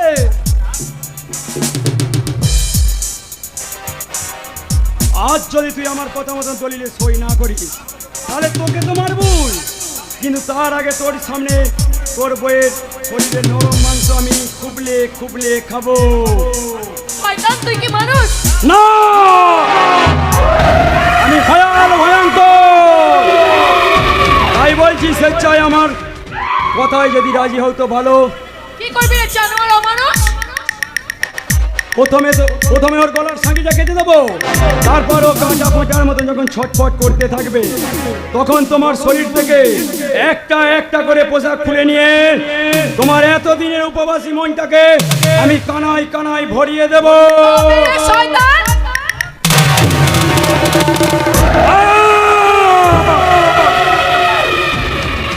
ভুলে যাস না আমি কিংসুক লাইনে সারা গায়ে পেট্রোল মেখে আগুন নিয়ে খেলা করি। তুইও ভুলে যাস না শয়তান, নারীরা যেমন মমতা আমায় হতে পারে তেমন হতে পারে কাল নাগিনী। তার এই কাল নাগিনী একটা ছবলে তোর মতো নরম পিসাইয়ের অদমটা শরীরটা একবারে নীল হয়ে যাবে। তোর কোনো ওঝার বাবার ক্ষমতা নেই তোর মতো জানোয়ারকে রক্ষা করার। তার আগে তোর ওই নাগিনী উত্তত ফোনাটা আমি দুমড়িয়ে মুজড়ে ভেঙে দেবো, ঠিক এমনি ভাবে ভাবে। জেগে উঠেছে কলির নতুন নিগন্ধকে দশ ফুটা দুগা আর জেগে উঠেছে। কাজটা কিন্তু তুমি ভালো করলে না তো করে। তুমি কি ভুলে গেছো আমি কিংসুক লাইরি সারা গায়ে পেট্রোল মেখে আগুন নিয়ে খেলা করি। তাই সবার আগে তোমাকে আমি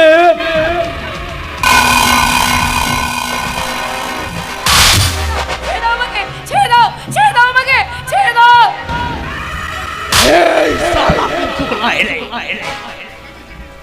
শালা ভেবেছিলিস আমি সত্যি সত্যি পাগল, তাই না? শুধু আজকের দিনটার জন্য আমি এতদিন পাগল সেজে তোর কাছে অভিনয় করছিলাম।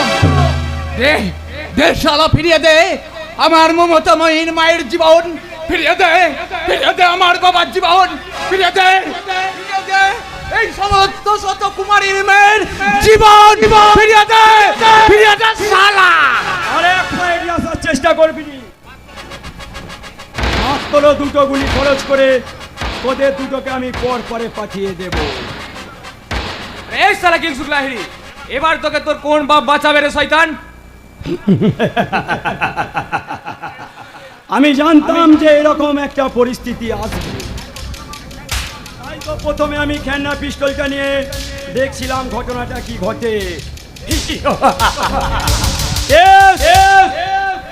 আমি কিংসুক লাইরি সারা গায়ে পেট্রোল মেখে আগুন নিয়ে খেলা করি। এই গুলিতে ছটা গুলি লোড করা আছে, ওদের জন্য মাত্র 3টি জস্ত। তাই প্রথম গুলিটা খবরদার, তার আগে তোর মাথাটা একেবারে ছাতু করে দেবো। সেপাই, ইউ আর আন্ডার অ্যারেস্ট। এই সমাজের জঞ্জালটাকে, এই নোংরা ক্রিমিকিটাকে মাঝায় দড়ি পরিয়ে এই মাঝখান দিয়ে কুকুরের মতন টানতে টানতে নিয়ে যাও। Okay madam. এই সালা দু পয়সার আবিল্লা, আমার কোমরে দড়ি বাঁধতে আসার আগে নিজের জীবনের কথা ভেবেছিস তো? আমি তো জেল খাটবো। আমার কাছে এগিয়ে আসার চেষ্টা করলে তোর গলায় আমি খুঁড় চালিয়ে দেব। বাপের নামটা বলার সময় পাবি না। তার আগে তোর মুন্ডুটা আমি ধর থেকে নামিয়ে দেবো না শয়তান। কে তুই? আমি চিরদুর্দম দুর্বিনীত নৃশংস, আমি মহাপ্রলয়ের নটরাজ, আমি সাইক্লোন, আমি ধ্বংস, আমি তোর মৃত্যুদূত বসন্ত লাহিড়ী। না, সে তো অনেক দিন আগে মরেনি, বেঁচে আছে এবং বাঁচিয়ে রেখেছি আমি। ইয়েস, আই অ্যাম নেপাল মাতাল। নেপাল না, আমি নেপাল নই, আমি হচ্ছি CID inspector Subhashis Ganguly. Madam, আসামিকে অ্যারেস্ট করে গাড়ি করে নিয়ে আসুন। বাকি তথ্য প্রমাণ মতো আমি কোর্টে দখিল দেবো। ওকে? বাবা মরিনি মরিনি রে বাবা।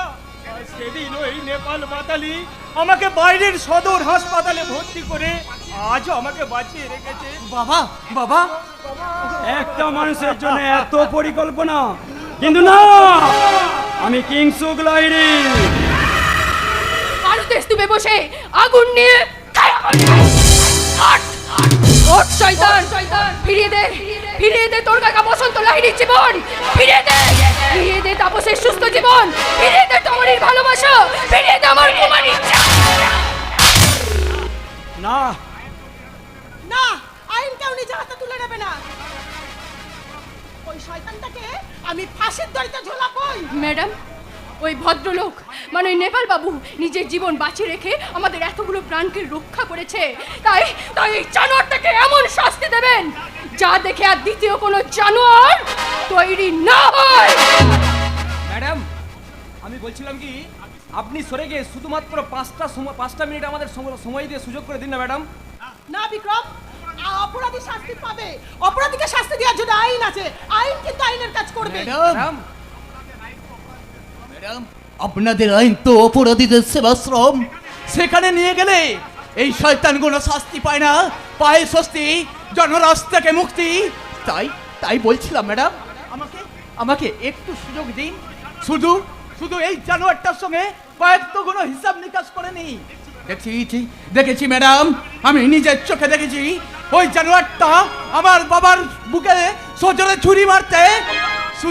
শুধুমাত্র আজকের দিনটার জন্য আমাকে শত মাস আমাকে পাগল সেজে কাটতে হয়েছে। এতগুলো মানুষ সবাই যখন বলছে, তখন আমিও বলছি ম্যাডাম, আমি অপরাধী, আমাকে থানায় নিয়ে চলুন, আমাকে শাস্তি দেবার ব্যবস্থা করুন।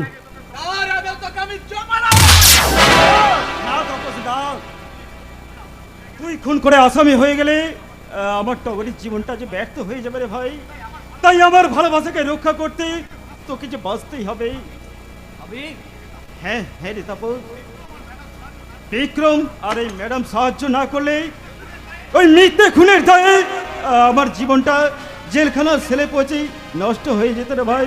তাই আজ আমি একজন সত্যিকারের আসামি হতে চাই।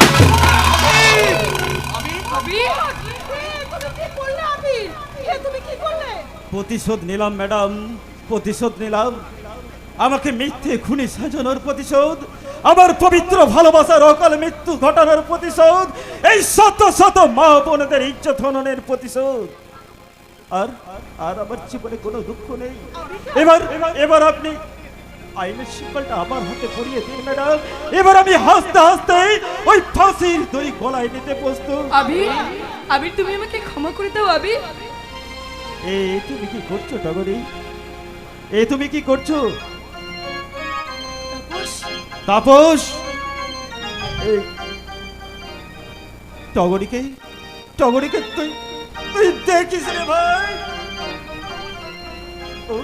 ও ছিল আমার হৃৎপিণ্ড।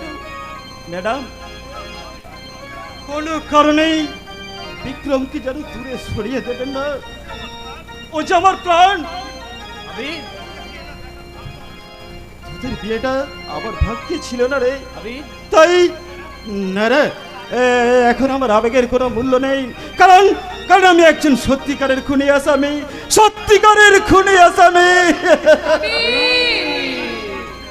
বিদায় বেলায় তোমার চোখের জলে আমার যাত্রাপথ তুমি পিছল করে দিও না টগরি। আমার জন্য ভেবো না, কারণ তোমার এই অধম ভালোবাসা সারাটা জীবন একটা স্বপ্ন নিয়ে চলবে। আর এই হৃদয় অ্যালবামে কল্পনার কালিতে তোমার উদ্দেশ্যে লিখে যাবে। যোগের ঘরে বিয়ে করে পেলাম শুধু হাহাকার, জীবন অঙ্গ মিলল শেষে সুখের স্বর্গ স্বামীর ঘর। যোগের ঘরে বিয়োগ করে পেলাম শুধু হাহাকার জীবন মিলল শেষে সুখের স্বর্গ স্বামীর ঘর সুখের স্বর্গ স্বামীর ঘর সুখের স্বর্গ স্বামীর ঘর